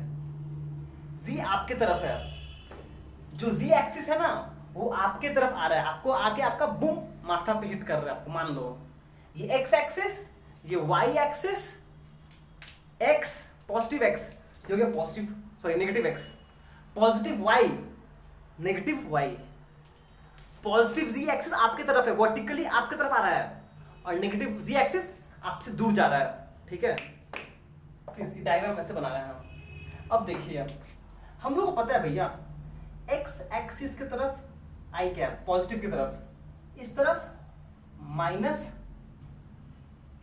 i कैप, पॉजिटिव y की तरफ होता है j कैप, तो नेगेटिव y की तरफ क्या होगा minus j cap, positive z की तरफ होता है k कैप, तो नेगेटिव z की तरफ क्या होगा माइनस k कैप। अभी हम आपको समझा रहे हैं कैसे काम होता है, फिर याद करने का तरीका भी बताएंगे। चिल मारो, chill chill chill, just be joyful यार, just be with me, just be with me. अभी बस समझो पहले आप, ठीक है? ओके, ये डायग्राम क्लियर है? क्लियर है, ग्रेट। अब एक चीज आप प्लीज समझिए कि अगर हम, अच्छा एक सेकंड उसको मिटा देते, बहुत गंदा कर रहा है मेरे को यार, प्लीज ध्यान दीजिएगा कि अगर हम a क्रॉस b करते हैं तो आंसर हमेशा a magnitude b magnitude sine theta into N cap आएगा। ठीक है, ठीक है, ठीक है। पर अगर ये एक यूनिट वेक्टर है, ये भी एक यूनिट वेक्टर है, मतलब कि मान लीजिए हम लिख रहे हैं n1 क्रॉस n2, तो क्या आएगा, ये 1 आएगा, ये 1 आएगा, साइन थीटा का वैल्यू भी 1 आएगा यहां पर, इसके लिए देयरफॉर सिंपली n कैप होगा। हाँ या ना? मतलब कि अगर दो यूनिट वेक्टर्स का क्रॉस प्रोडक्ट करते हैं तो लास्ट में मुझे एक यूनिट वेक्टर मिलेगा। हम ये बोल रहे हैं कि अगर हम दो यूनिट वेक्टर्स का क्रॉस प्रोडक्ट करें, दो यूनिट वेक्टर्स का क्रॉस प्रोडक्ट करें जो ऑर्थोगोनल है, दो यूनिट वेक्टर्स का अगर हम क्रॉस प्रोडक्ट करें जो ऑर्थोगोनल है, तो उस केस में एक तीसरा यूनिट वेक्टर आएगा। अब देखिए मेरे पास ये तीन ऑर्थोनॉर्मल यूनिट वेक्टर्स है आई जे के। अब हम लोग इसको सॉल्व करेंगे, ठीक है। देखिए क्या होता है, प्लीज देखिएगा। याद करने का तरीका अलग होगा, पहले समझते हैं, पहले लिखते हैं, पहले करते हैं आई क्रॉस जे। आइए स्वागत है आपका। आई क्रॉस जे मतलब क्या होगा, इसका डायरेक्शन क्या होगा आई क्रॉस जे का। हम अपना फिंगर्स को आई से जे की तरफ कर्ल करेंगे, ठीक है।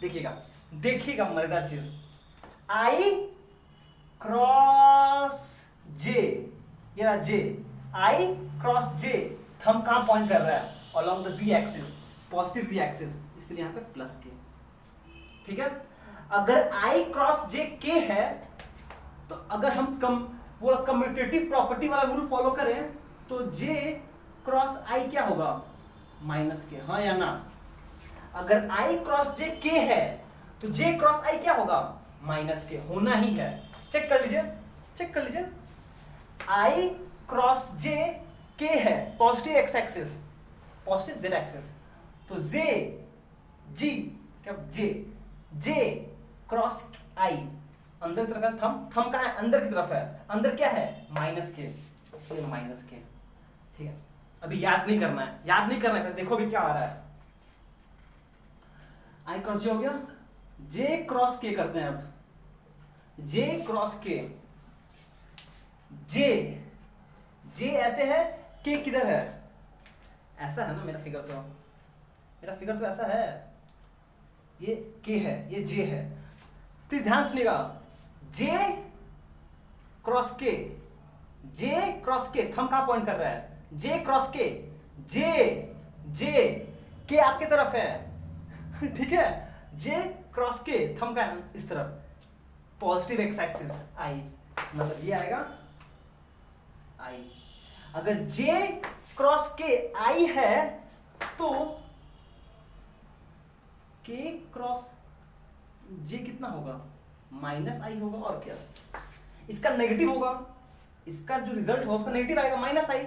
अगर विश्वास है चेक कर लो आप, के इस तरफ है ना, के क्रॉस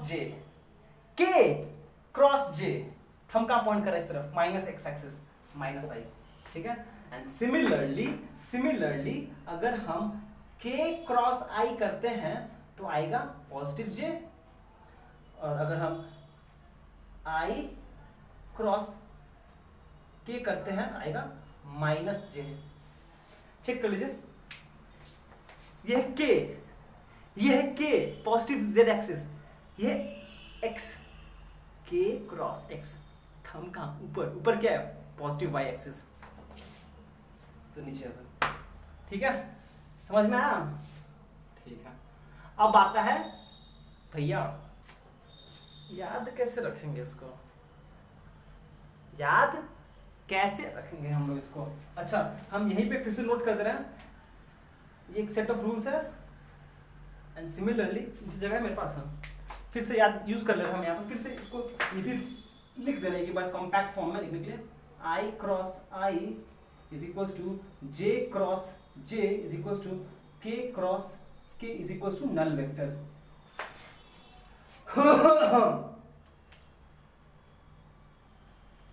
ठीक है, समझ में आया, ठीक है, क्लियर इतना, ग्रेट। ये हो गया हम लोग का, हाँ ठीक है। अब आते हैं भैया याद कैसे रखेंगे, चिल मारो, ठीक है। देखिए आप बस ये याद रखिएगा कि भैया आई के बाद जे आता है, जे के बाद के आता है, और के बाद आई आता है। हम लोग ये साइक्लिक ऑर्डर को याद रखेंगे, आई के बाद जे के बाद के बाद आई जे के, आई जे के, आई जे के, आई जे के आई जे के आई। हम लोग ये साइक्लिक ऑर्डर में मूव करेंगे हमेशा, ये तो इजी है, आई जे के, ठीक है, आई जे के, अगर आप आई से शुरू करते हो तो जे के आएगा, अगर जे से शुरू करते हो तो के आई आएगा, अगर के से शुरू करते हो तो आई जे आएगा। इतना क्लियर है?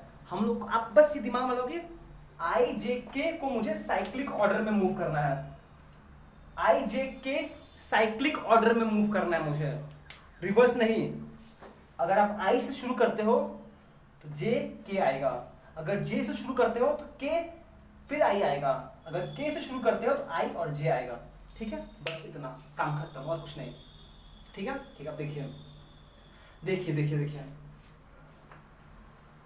अगर आपके पास दो यूनिट वेक्टर्स का, दो सेम यूनिट वेक्टर्स का क्रॉस प्रोडक्ट लिया जा रहा है, प्लीज सुनिए सुनिए सुनिए सुनिए, ध्यान से सुनिए। अगर दो यूनिट, दो सेम, सॉरी, अगर दो सेम यूनिट वेक्टर्स का क्रॉस प्रोडक्ट लिया जा रहा है, अगर दोनों सेम यूनिट वेक्टर्स का क्रॉस प्रोडक्ट लिया जा रहा है तो आंसर तो 0 आएगा। Done done. पर अगर दो डिफरेंट यूनिट वेक्टर्स का क्रॉस प्रोडक्ट लिया जा रहा है, अगर दो डिफरेंट, ये आई है, हम आई ऐसे लिखते हैं, नहीं हम आई ऐसे लिखते हैं, जे ऐसे लिखते हैं, के ऐसे लिखते हैं। ठीक है, अगर दो डिफरेंट यूनिट वेक्टर्स का क्रॉस प्रोडक्ट लिया जाता है तो तीसरा यूनिट वेक्टर आएगा। अगर दो यूनिट वेक्टर्स का क्रॉस प्रोडक्ट लेंगे तो रिजल्ट तीसरा आएगा। अगर दो डिफरेंट यूनिट वेक्टर्स का क्रॉस प्रोडक्ट लेंगे तो रिजल्ट तीसरा आएगा। अगर दो डिफरेंट यूनिट वेक्टर्स का क्रॉस प्रोडक्ट लेंगे तो रिजल्ट तीसरा आएगा। ठीक है, ठीक है। अब रहा बात पॉजिटिव के नेगेटिव का। देखिए, आई क्रॉस जे का के, जे क्रॉस आई का के, जे क्रॉस के का आई, के क्रॉस जे का आई। नेगेटिव साइन पे मत जाइए अभी। के क्रॉस आई का जे, आई क्रॉस जे है, दो डिफरेंट है, रिजल्ट क्या है? तीसरा वाला के। ठीक है, ठीक है, समझ क्या बोला? दो यूनिट वेक्टर्स अगर सेम यूनिट वेक्टर्स का क्रॉस प्रोडक्ट ले तो 0, अगर डिफरेंट है तो, अगर हम राइट हैंडेड कोऑर्डिनेट सिस्टम का बात कर रहे हैं तो दो डिफरेंट यूनिट वेक्टर्स का क्रॉस प्रोडक्ट लेने से तीसरा वाला आएगा। अब रहा बात पॉजिटिव के नेगेटिव, उसके लिए आप साइक्लिक ऑर्डर चेक कीजिएगा। आई के बाद क्या है? जे, तो के पॉजिटिव होगा।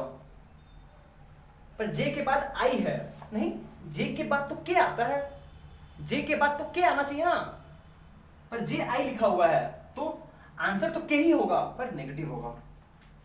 क्या देखिए, जे के बाद के, अगर हम साइक्लिक ऑर्डर फॉलो करते तो जे के बाद के, ठीक है, पॉजिटिव आएगा। के आई, के और आई प्रॉपर ऑर्डर में है, के आई, हाँ प्रॉपर ऑर्डर में है तो पॉजिटिव आएगा।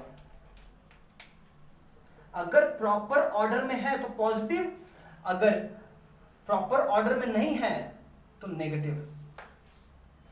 ये मेरा प्रॉपर ऑर्डर है, प्रॉपर ऑर्डर है, ORDER, ठीक है। If proper order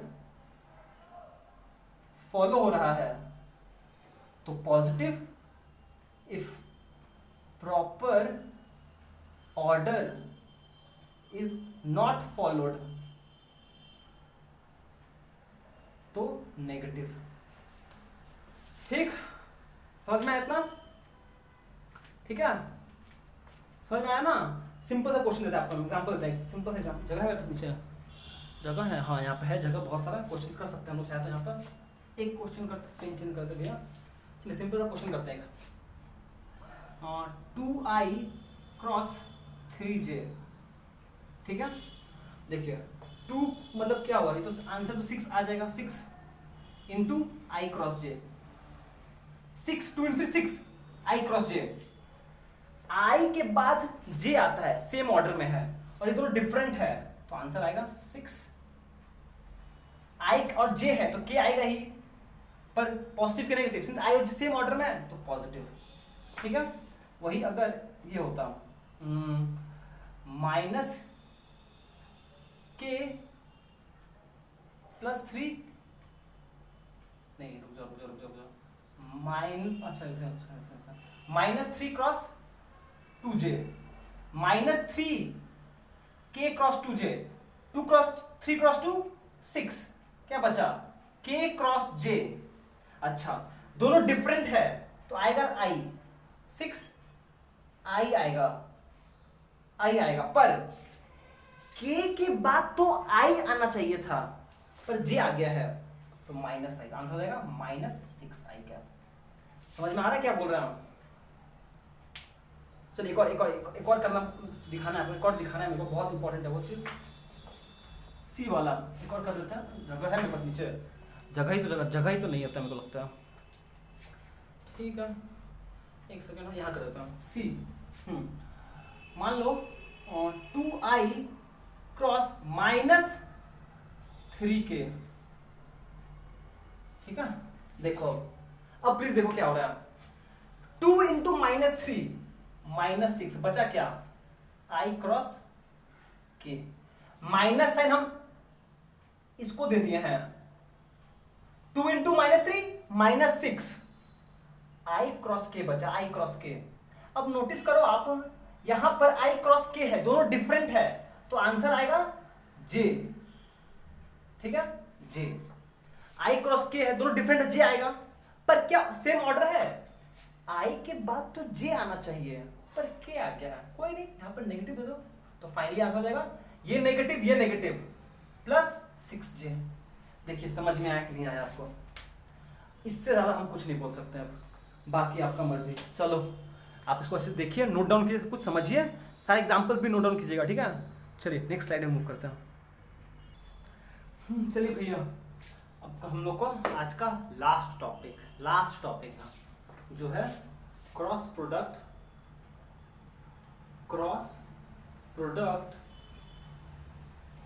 of vectors in Cartesian form. आपको याद है dot product of vectors in Cartesian form भी पढ़े थे हम लोग। a डॉट बी, अगर मेरे पास दो वेक्टर्स है, इफ मेरे पास दो वेक्टर्स है a which is equals to ax i cap plus ay j cap plus az k cap, and b एक वेक्टर है, सॉरी b एक वेक्टर है bx i cap plus by j cap plus bz k cap, ठीक है। तो ये क्या है, वेक्टर्स इन कार्टेशियन फॉर्म, और मुझे यहां पर a क्रॉस b निकालना है। आपको समझ में आ रहा है क्वेश्चन? अगर ये दोनों का डॉट प्रोडक्ट अगर हम करते हैं तो आंसर क्या आता, ax into B X plus A Y into B Y plus A Z into B Z, याद आ रहा है? ग्रेट। पर हम लोग को डॉट प्रोडक्ट नहीं पढ़ना है, हम लोग क्या पढ़ना है, हम लोग को क्रॉस प्रोडक्ट पढ़ना है, तो हम लोग को ये चाहिए। देखिए अभी जो हम लोग करेंगे ना वो आपको याद रखने का जरूरत नहीं है, ये वाला चीज आप बस समझिए। सुनिए, अभी हम करेंगे ना बहुत गंदा वाला मैथ्स करेंगे हम लोग, बहुत गंदा वाला मैथ्स, ठीक है, पर इसको याद रखने का जरूरत नहीं बिल्कुल। हम बस आपको इसे बताना चाहते हैं, क्योंकि अब पता नहीं आप कोई वेक्टर्स पढ़ो कि नहीं पढ़ोगे, पर ये चीज पता होना चाहिए। देखिए a क्रॉस b का मतलब क्या है, a क्रॉस b वेक्टर मतलब सिंपली आप ax i cap plus ay j cap plus az k cap, ये दो वेक्टर्स था कार्टेशियन फॉर्म में, और यहां पे फिर bx i cap plus by j cap plus bz k cap, ठीक है, ठीक है, ओके। अब देखिए इसको सिंप्लीफाई करना है, इसको सिंप्लीफाई करना है, कैसे करोगे, कैसे किया जाएगा, इसको सिंप्लीफाई करना है, सेम वही लॉजिक है, डिस्ट्रीब्यूटिव प्रॉपर्टी यूज करेंगे, डिस्ट्रीब्यूटिव प्रॉपर्टी। इसका क्रॉस प्रोडक्ट करेंगे इस तीनों के साथ, इसका क्रॉस प्रोडक्ट करेंगे इन तीनों के साथ, और इसका क्रॉस प्रोडक्ट करेंगे इन तीनों के साथ, ठीक है। और ये वाला प्रॉपर्टीज यूज करेंगे हम लोग कि I cross J is equals to K, J cross K is equals to I, and k cross i is equal to j, और i cross i is equal to 0, j cross j is equal to 0, k cross k is equal to 0। अगर आपको boring लग रहा है आप थोड़ी देर बाद आइएगा, ये चाहे पार्ट आप स्किप कर सकते हो, हाँ ये पार्ट आप स्किप कर सकते हो, पर बस समझ लो ना क्या हो रहा है, बस समझाना था क्या हो रहा है, बस समझ लो एक बार, ताकि बाद में आपको जब ऐसा प्रॉब्लम्स आए तो आप इजीली टैकल कर सको। ठीक है, प्लीज देखो, देखिए क्या होगा, ये ax वाला पार्ट इन तीनों से मल्टीप्लाई होगा, होगा कि नहीं होगा? मतलब क्या आएगा, हम लोग मन में करेंगे ax i cap into bx i cap, तो क्या आएगा, ax इंटू bx तो आएगा ही, पर i cap cross i cap नहीं समझ में आया। ये वाला कंपोनेंट, ये वाला पार्ट पहले इन तीनों से मल्टी क्रॉस होगा, मतलब this into this plus this plus this. ठीक है, हम डायरेक्टली आंसर लिखेंगे, प्लीज देखो यार, ऐसे करते हैं ax into B X I cross I cross I, ठीक है, प्लस ax इंटू ये हो जाएगा ax B Y I cross J plus ax B Z I cross K. ठीक है, फिर क्या होगा, फिर सिमिलरली ये वाला पार्ट भी इन तीनों से मल्टीप्लाई होगा सेपरेटली, मतलब कुछ ऐसा, plus A Y into B X, A Y पहले ये वाला इससे मल्टीप्लाई कितना आएगा, ए Y into B x J cross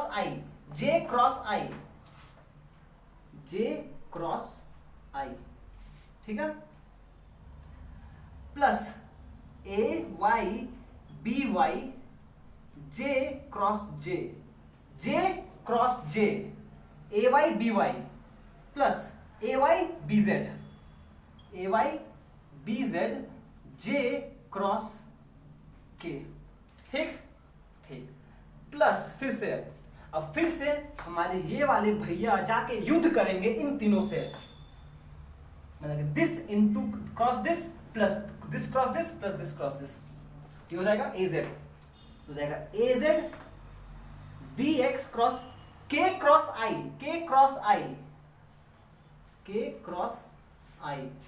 plus A Z into B Y, ये तो मैग्नीट्यूड हो जाएगा। तो यहां पे क्या हो जाएगा, ए जेड के साथ जब ये मल्टीप्लाई हो रहा था ए जेड तो बी वाई, अरे भैया ये सब तो स्केलर है, इसलिए इसको पहले निकाल लिए हम, बस वेक्टर वाला पार्ट यहां लिखे हैं। A Z A Y B Y Z सब क्या है, कंपोनेंट्स है, कंपोनेंट्स मतलब क्या है, स्केलर्स है ना। तो उस केस में क्या होगा, यहां पे क्या हो जाएगा, हमने ए जेड और बी वाई को मल्टीप्लाई किया, क्या हो जाएगा, के क्रॉस जे प्लस, अब फाइनली इसके साथ मल्टीप्लाई हो जाएगा ए जेड बी जेड हो जाएगा के क्रॉस के। ठीक है, अभी भी बोल रहे हैं हम, इसे आपको याद कभी तो यूज पड़ेगा, पर बस समझ लीजिए, कोई बस समझ लीजिए, जरूरत तो पड़ेगा ही भैया, कभी ना कभी तो ये चीज एनकाउंटर करोगे आप लोग, बट आना चाहिए। देखिए अब आता है मैजिक, आई क्रॉस आई कितना होता है, 0, ये कोई टर्म कंट्रीब्यूट नहीं करेगा, जे क्रॉस जे 0, ये टर्म भी कोई कंट्रीब्यूट नहीं करेगा। सिमिलरली के क्रॉस के 0, ये टर्म भी कुछ कंट्रीब्यूट नहीं करेगा।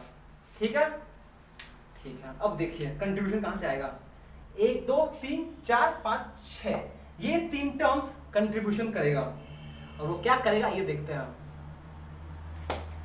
शॉर्टकट करते हैं, शॉर्टकट। आई क्रॉस जे क्या देगा, आई क्रॉस जे, आई के बाद जे है तो क्या देगा, अच्छा छोड़ दो, ये आई और जे है तो बचा क्या, के, आंसर के आएगा। पर ये साइक्लिक ऑर्डर में भी है, आई के बाद जे, ये प्लस के, ठीक है। अच्छा, आई और जे और कहीं है क्या, ये रहा आई और जे। पहले सॉल्व करते सबको हम एक बार। आई क्रॉस के, आई क्रॉस के दोनों डिफरेंट है, तो क्या आएगा यहां पर आएगा जे, ठीक है, जे। पर क्या ये ऑर्डर फॉलो कर रहा है, आई के बाद तो जे होता है, दिया के है, कोई बात नहीं, यहां पे हम नेगेटिव दे देंगे उसको, मेरा क्या चलता है, समझ में आया। अब आता है यहां पर, ये क्या है, जे क्रॉस आई, जे क्रॉस आई दोनों डिफरेंट है, जे हो गया आई हो गया, बचा क्या, के, ठीक है। पर ये पॉजिटिव हो गया नेगेटिव कैसे पता चलेगा, जे के बाद क्या आता है, के, पर आई दिया है, ऑर्डर फॉलो नहीं किया है, मारो उसको, गंदा बच्चा है, नेगेटिव दो इसको, ठीक है। ये हो गया नेगेटिव, माइनस के आएगा यहाँ पर, ठीक है। ये प्लस के आ रहा है यहाँ पर, नोटिस करना, इसका प्लस के, इसका माइनस के, ये आई, हाँ यहाँ पे आता है, जे क्रॉस के, जे क्रॉस के, जे और के दोनों डिफरेंट है, बचा क्या, आई, पर जे के बाद आता है के, सही है, प्लस होगा, ठीक है, ठीक है, ओके। एक्स और यहां पे क्या है, के क्रॉस आई, के क्रॉस आई, के और आई दोनों डिफरेंट आएगा क्या, जे आएगा, के बाद आई आना चाहिए, आई दिया हुआ है, ये हो जाएगा पॉजिटिव, ऑर्डर फॉलो कर रहा है ना, अच्छा बच्चा है, पॉजिटिव बच्चा है, साइक्लिक ऑर्डर फॉलो किया है, के बाद तो आई आता है ना, तो पॉजिटिव, के क्रॉस जे, के क्रॉस जे,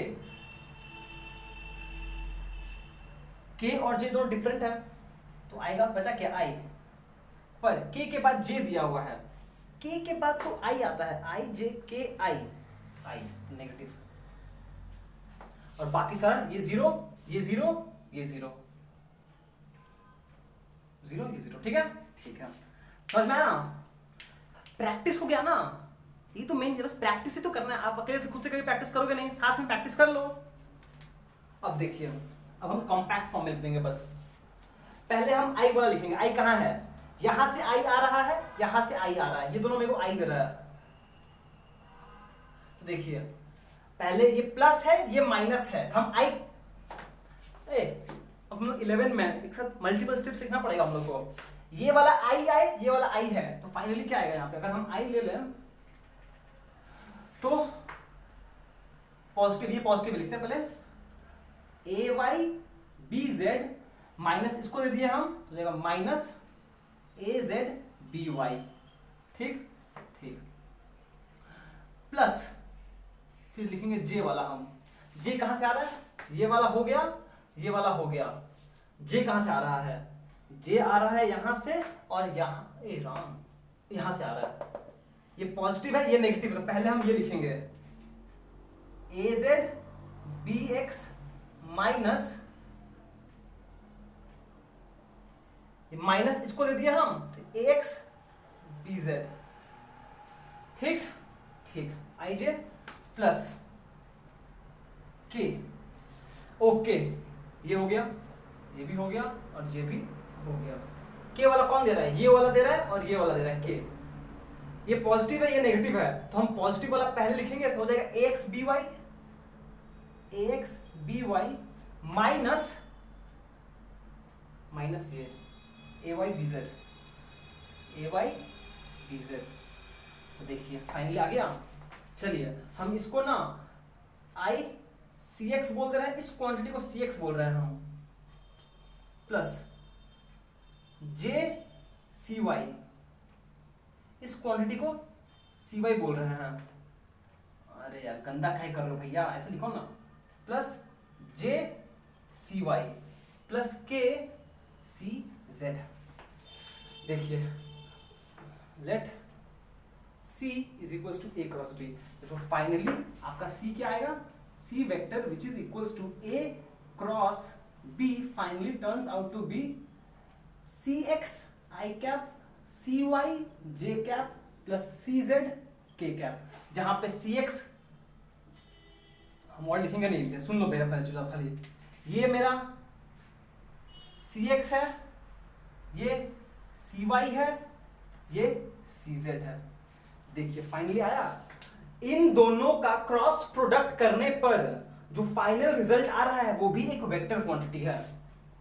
तो अगर आपको C मॉड निकालना है which is equal to A cross B का मॉड, तो सिंपली क्या कर लोगे, CX square plus CY square plus CZ square. ठीक है, बस हो गया। ये सब कुछ याद नहीं रखना है, ये सब कुछ याद नहीं रखना है, ये सब कुछ याद नहीं रखना है, हम लोग बस प्रैक्टिस किए हैं। ठीक है, ठीक है, ओके। फिर बोलोगे भैया याद नहीं रखना है तो कराए क्यों हो? कराए इसलिए ताकि आपको ये सब प्रैक्टिस हो जाए, चीज को हैंडल करना। ठीक है, ठीक है। एंड दूसरा बात, याद नहीं रखना है तो सॉल्व कैसे करेंगे हम लोग? उसके लिए एक छोटा सा रूल है। अगर जो लोग आप लोग मैथ्स पढ़ते होंगे आपको पता होगा, जिसको डिटरमिनेंट रूल बोलते हैं। इसको मिटा रहे हैं, ठीक है, इसको हम मिटा रहे हैं। रिजल्ट वही आएगा वापस, आप चेक करना थोड़ी देर में, रिजल्ट वापस से वही आएगा। देखिए इस चीज का कोई जरूरत नहीं पड़ेगा आपको, यहाँ इसे जाने की जरूरत भी नहीं है आपको। यहाँ सिंपली देखिए, अगर आपको क्वेश्चन है, आपके पास दो वेक्टर्स है इन कार्टेशियन फॉर्म, और बोल अभी जो हम लोग इससे पहले किए ना वो हम आपको कराएं, जो आंसर आया था ना लास्ट वाला वही आंसर अभी भी आएगा, पर शॉर्टकट नहीं, डिटरमिनेंट रूल है जो हो जाता है। लिसन देखिए, if C vector is equals to A cross B, तो इसका लिखने का तरीका ये है, आप यहां पर एक मॉड का साइन दीजिए, फिर IJK लिखिए चुपचाप, पहले इतना कीजिए। ये दोनों वेक्टर दिया हुआ है आपको, C A क्रॉस B है। आप सबसे पहले हम लोग को 3 कॉलम बनाना पड़ेगा। पहला कॉलम में हम लिखेंगे IJK, बिना सोच समझे IJK बस लिख दो। उसके बाद पहला वेक्टर क्या है, A वेक्टर। पहला वेक्टर क्या है, A वेक्टर। तो आप A वेक्टर का कंपोनेंट्स लिखोगे। I का कंपोनेंट है AX, J का कंपोनेंट है AY और K का कंपोनेंट है AZ। फर्स्ट वेक्टर का फर्स्ट सेकेंड लाइन में, और फिर उसके बाद B वेक्टर का I component BX, J component BY, K component BZ। ठीक है, सुनिए सुनिए सुनिए सुनिए, दो वेक्टर्स दिया है इन कार्टेशियन फॉर्म और मुझे उसका क्रॉस प्रोडक्ट करना है। तो हम लोग क्या डिस्कस कर रहे हैं, ये है मेथड 2, METH, मेथड मेथड 2। इसको शॉर्टकट भी बोल सकते हो,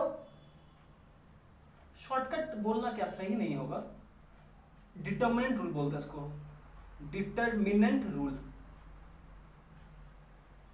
ठीक है, नाम पे मत जाइए, हम आपको समझा भी नहीं पाएंगे। ठीक है, ओके। देखिए आइडिया क्या होता है इसका लिखने का, सुनिए सुनिए सुनिए, गौर से सुनिए बच्चों। क्या बोला है, C equal to A cross B। तो पहला कॉलम में IJK, दूसरा कॉलम में A का कंपोनेंट्स, तीसरा कॉलम में B का कंपोनेंट्स, बस हो गया। ओके, इसको लिखते ऐसे हैं, पहले आप लिखिए I। ठीक है, हम पहले I का कंपोनेंट निकालेंगे। उसके लिए मुझे क्या करना पड़ेगा, हमको I का ये चीज ढकना पड़ेगा। और ये दिख रहा है आपको, आप I वाला चीज ढक दीजिए, I वाला कॉलम ढक दीजिए। बचा क्या, ये 4 नंबर्स दिख रहा है आपको, ये 4 नंबर्स। आपको क्या करना पड़ेगा, AY इंटू BZ मल्टीप्लाई कीजिए ऐसे, पहले ऐसे माइनस फिर ऐसे, ऐसे माइनस ऐसे। गर्फ मूवी देखे हो, वही, पहले ऐसे फिर ऐसे, पहले ऐसे फिर ऐसे। AX into BY, AY into BZ minus AZ into BY, AZ into BY। ठीक, फिर दूसरा में माइनस J लिखिए, पहले प्लस फिर माइनस J। अब J लिखने का मतलब क्या है कि J को ढक दो। आपको ये 4 दिख रहा है, 1 2 3 4। फिर से वही रूल, ढैचू डैम डैम डैम, ठश ठश। ए और ax और bz को मल्टीप्लाई कीजिए माइनस az और bx को। ax इंटू, गलती किया ना हम, इसको ढके अगर हम तो ay into BZ minus az into, ठीक है इसको आंसर, हाँ ठीक है ठीक है, ax into BZ minus ay into az into bx, az into bx, ठीक, plus j is equals to, sorry k equals to, k को ढक दीजिए, बचा क्या, ये चार दिख रहा है, 1 2 3 4, फिर से वही rule, this minus this, this minus this, ये हो जाएगा ax into B Y minus A Y into B X, ठीक है। अगर अब आप जो यहाँ पे फाइनल रिजल्ट लिखा हुआ था उसको चेक करोगे तो सेम आएगा, पर आप बोलोगे भैया यहाँ पे नेगेटिव नहीं था, तो अगर हम इस नेगेटिव हटा दें ऐसा कुछ आएगा, आई ए Y B Z minus A Z B Y, plus अगर हम लिख दे, हम लोग ये यहाँ पर लिखेंगे, हम लोग यहीं पे खत्म, हम लोग आंसर आ गया, ठीक है। पर अगर आपको आंसर मैच नहीं, छोड़ नहीं लिखेंगे हम, पर अगर आपको विश्वास नहीं हो रहा है आप चेक कर लो, लास्ट टाइम जो हम लोग लिखे थे सेम आंसर, बस ये प्लस था, ये पहले था, ये बाद में था बस।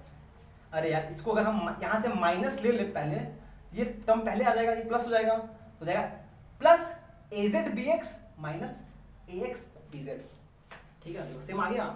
तो ये तो शॉर्टकट था, सिंपल सा हो गया, बस दो वेक्टर्स दिया हुआ इन कार्टेशियन फॉर्म, अगर दोनों का क्रॉस प्रोडक्ट लिखना है तो सिंपली ये आ जाएगा, ठीक है।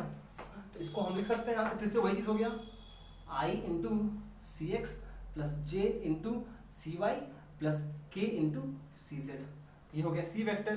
तो सी मॉड कितना हो जाएगा, square root of C X square plus C Y square plus C Z square, ठीक है।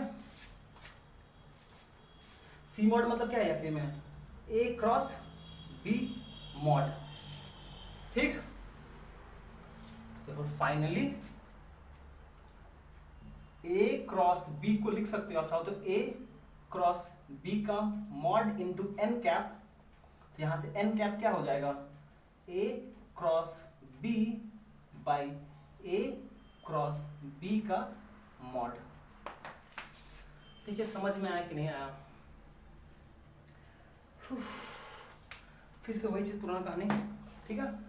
बस नियम क्या है शॉर्टकट का वो देख लीजिए आप, कि दो वेक्टर्स है तो पहले फर्स्ट ये मॉड का साइन देंगे, इसको थोड़ा बड़ा रखेंगे, फर्स्ट लाइन में आई जे के, सेकेंड कॉलम में फर्स्ट वेक्टर का कॉम्पोनेंट्स और थर्ड कॉलम में सेकेंड वेक्टर का कॉम्पोनेंट्स। गलती मत कीजिएगा, पहले ये वाला फिर ये वाला, ठीक है ठीक है।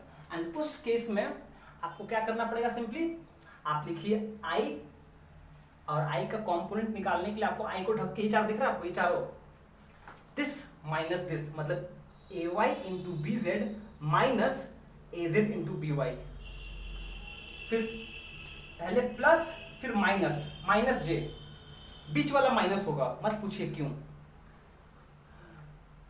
फिर उसको ढक के ए एक्स ब्रैकेट में A X into B Z, A X into B Z, पहले इस तरफ से फिर इस तरफ से ax into B Z minus A Z into B X, A Z into B X, फिर लास्ट वाला फिर से प्लस, अगर आप k लिख रहे हो, k vector, k unit vector, इसको ढक देंगे हम लोग, बचा क्या, ये चारों, तो ax into B Y minus A Y into B X, ठीक है।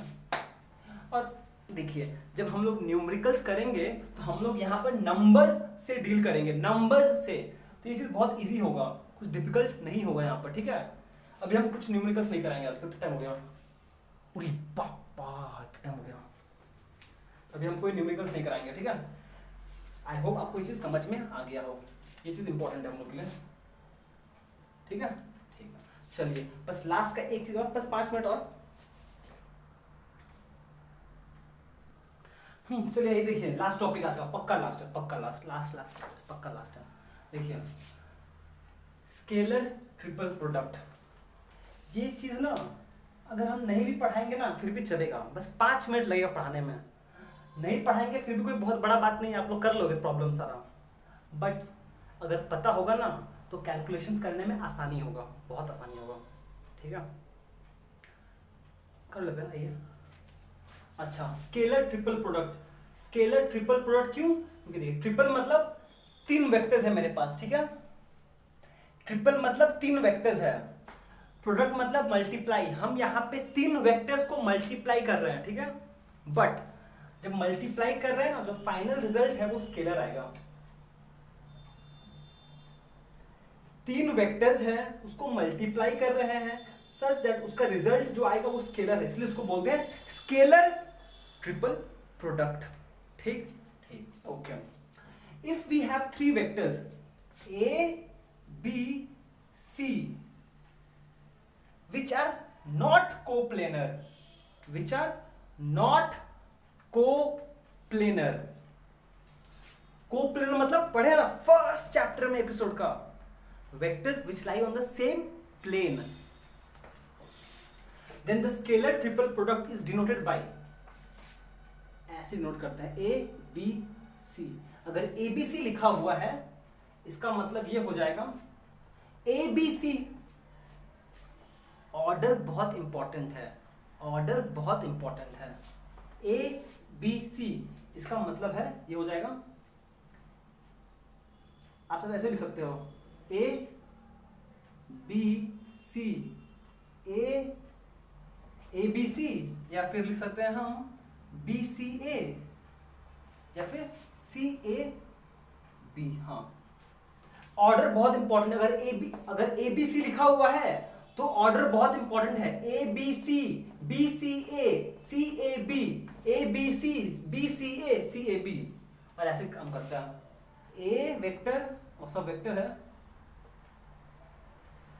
ये स्केलर ट्रिपल प्रोडक्ट का नोटेशन है, ये भी स्केलर ट्रिपल प्रोडक्ट का नोटेशन है, ये भी स्केलर ट्रिपल प्रोडक्ट का नोटेशन है।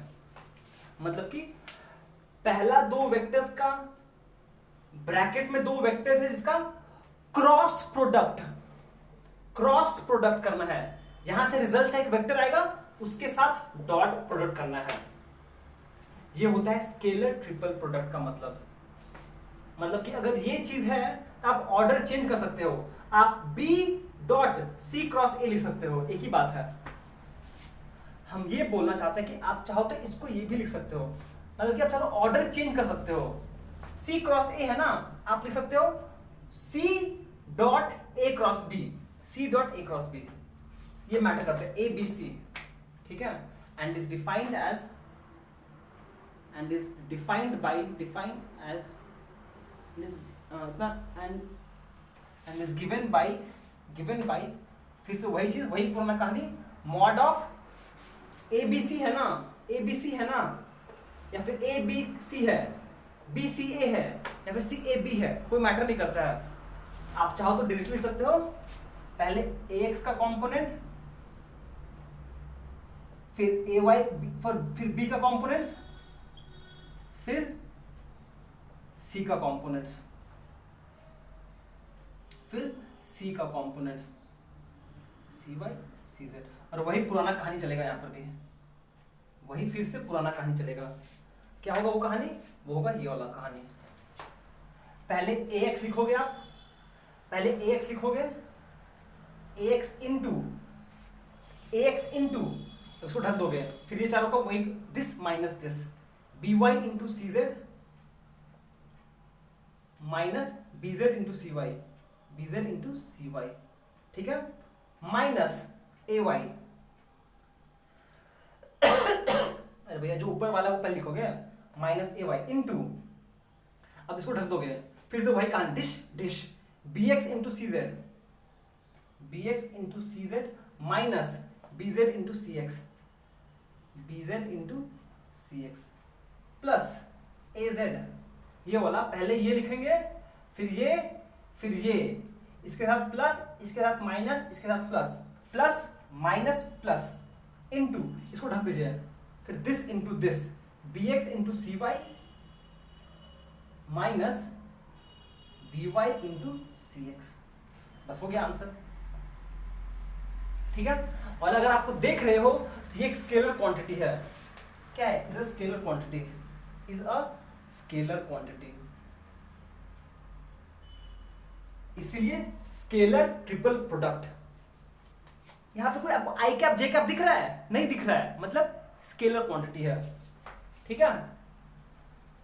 वही पुराना कहानी जैसा पहले क्या था, यहाँ पे आई था, यहाँ जे था, यहाँ के था, तो पहले प्लस आई माइनस जे प्लस के, पर यहाँ पर ए एक्स ए वाई ए जेड लिखेंगे, plus A x minus A Y plus A Z. ये तीन वेक्टर्स है इन कार्टेशियन फॉर्म, तो उसका फर्स्ट, अगर आप ऐसे दिया हुआ है, आप हाँ तो पहले फर्स्ट वेक्टर को लिखो, फिर सेकेंड वेक्टर को, फिर थर्ड वेक्टर को। अगर ये दिया हुआ है, आप चाहो तो पहले बी का लिखो, फिर सी का लिखो, फिर ए का लिखो। अगर ये दिया हुआ है तो पहले सी का लिखो, फिर ए का लिखिए, फिर बी का लिखिए, और सेम लॉजिक यहां भी अप्लाई करेंगे, न्यूमेरिकल्स कराएंगे तब समझ आ जाएगा, ठीक है। ओके, ये वाला हुआ। And finally hashtag scalar triple, अच्छा यहां लेते हैं, देखिए ये तीन वेक्टर है, मान लीजिए ये एक वेक्टर है, ये एक वेक्टर है, और ये एक वेक्टर है, ठीक है। ये एक वेक्टर है ए, ये एक वेक्टर है बी, ये एक वेक्टर है सी, ठीक है। अगर हम थोड़ा अच्छा सा फिगर बना के दिखाएं आपको, ये बनेगा ऐसा कुछ, तो यहाँ से एक वेक्टर ऐसे, यहाँ से एक ऐसे, यहाँ से एक ऐसे, अगर हम इन सबको ज्वाइन कर दें, इन सबको अगर हम ज्वाइन कर दें, ऐसा कुछ बनेगा। फाइनली क्या बनेगा, ये एक पैरालीलेलोपाइप्ड बनेगा। ये राम स्पेलिंग नहीं आ रहा मेरे को, पैरालेलोपाइप, ये पीईडी, सा राम राम राम हे भगवान, पैरालेलोपिप्ड मतलब, अच्छा simple, 3 dimensional parallelogram, 3 dimensional parallelogram, एक 3 डायमेंशनल पैरालेलोग्राम बनेगा। क्या बताएं हम, एक सेकंड फिर ट्राई करते हैं बनाने का अच्छे से। मान लो ये एक वेक्टर है, ये एक वेक्टर है, और ये एक वेक्टर है, तो अगर हम इसको बना दें अच्छे से, ये ऊपर है, यहाँ से एक बनेगा, यहाँ से एक बनेगा, यहाँ से एक बनेगा, अगर हम सबको ज्वाइन कर दें, डिश डिश डिश डिश, हाँ ये बनेगा, ऐसा कुछ बनेगा, ये भी वही चीज है, ठीक है, ठीक है। अगर ये तीन वेक्टर्स है ए बी सी, अगर ये तीन वेक्टर्स है उस केस में, then scalar triple product represents the volume, ये बहुत इंपॉर्टेंट है, प्लीज नोट कर लीजिएगा इसको, ये represents the volume of the parallelepiped, PIPD, spelling गलती है, मान लेते हैं पहले से, ठीक है। जैसे कि cross product of two vectors क्या रिप्रेजेंट करता है, एरिया ऑफ पैरेललोग्राम, ध्यान सुनिएगा, cross product of two vectors represent करता है एरिया ऑफ पैरेललोग्राम, या फिर 2 times the area of triangle, ठीक है। पर यहां पर स्केलर ट्रिपल प्रोडक्ट क्या रिप्रेजेंट करता है, वॉल्यूम ऑफ पैरेललोपाइप्ड। ये जो तीन वेक्टर्स है, इसको अगर हम कॉम्पैक्ट करके 3 डायमेंशन में एक फिगर बनाएं, तो पैरेललोपिप्ड बनेगा, या फिर 3 डायमेंशनल पैरेललोग्राम। एक्चुअली हम ये सोच नहीं थे पढ़ाएंगे, इसलिए कभी देखे भी नहीं, स्पेलिंग भी नहीं आ रहा मेरे को। फाइनली हेंस हम बोल सकते हैं, इफ 3 THR, प्लीज सुनिएगा ध्यान से, इफ 3, ये बहुत इंपॉर्टेंट है, 3 vectors are coplanar, PLANOR, planar, then their scalar triple product will be 0, will be 0। और यहीं पे हम लोग का आज का एपिसोड समाप्त होता है। बहुत दिखाई दे रहा है चेहरा मेरा, नहीं दिखाई दे रहा है, कोई बात नहीं, छोड़ो। देखिए समझ में आया कि नहीं आपको, हम फिर से बोलते रहे हैं, हम लोग को स्केलर ट्रिपल प्रोडक्ट के बारे में कुछ ज़्यादा इन्फॉर्मेशन जानने की जरूरत नहीं है, बस आपको ये समझना पड़ेगा कि इसको निकालते ऐसे हैं, ये नोटेशंस होता है, एंड ये इसका रिप्रेजेंटेशन होता है, ज्योमेट्रिकल इंटरप्रिटेशन क्या रिप्रेजेंट करता है, वॉल्यूम। और अगर सेम प्लेन पे लाई करता है, अगर तीन वेक्टर्स सेम प्लेन पे लाई करेगा तो वॉल्यूम बना पाएगा, नहीं बना पाएगा। अगर सेम प्लेन पे लाई करता है इसका मतलब वो एक टू डायमेंशनल ऑब्जेक्ट है। टू डायमेंशनल ऑब्जेक्ट का वॉल्यूम होता है नहीं समझा। अगर तीनों वेक्टर्स को प्लेनर है मतलब वो लोग टू डायमेंशन पे लाई कर रहा है, तो टू डायमेंशनल ऑब्जेक्ट का वॉल्यूम होता है, नहीं होता है। तो scalar triple product of three vectors which are coplanar is 0। ठीक है, ठीक है। आई होप आप कुछ तो समझ में आया हो। ये नोटेशन थोड़ा डिफिकल्ट होगा आपके लिए, पर इसको बस साइक्लिक ऑर्डर में मूव करना है। A dot B cross C मतलब फिर B dot C cross A, C के बाद A, C के बाद A, फिर C A B, vector into dot product A dot B cross C, वैसे मूव करेगा, साइक्लिक ऑर्डर में मूव करेगा, ये बात ध्यान रखिएगा बस। ठीक है, और ये निकालने का तरीका है, फर्स्ट वेक्टर को फर्स्ट जो पहले दिया उसको पहले लिखेंगे, दूसरा तीसरा फिर सिंपल सर जो पहले फॉलो करते हैं। ठीक है, और कुछ नहीं बोलेंगे, आज के लिए बहुत हो गया। सोचे थे आज न्यूमेरिकल्स भी करा देंगे, पर आज न्यूमेरिकल्स तो हुआ नहीं, बस खत्म हो गया है। एक न्यूमेरिकल्स करना है, बाद में कर लीजिएगा। अब हम लोग अपना चैप्टर्स पे मूव करेंगे। ठीक है, ओके। तो चलिए आज का एपिसोड यहीं पे समाप्त करते हैं। Till then be safe, be joyful and thank you so much for watching. Have a great day ahead. 2 घंटा हो गया।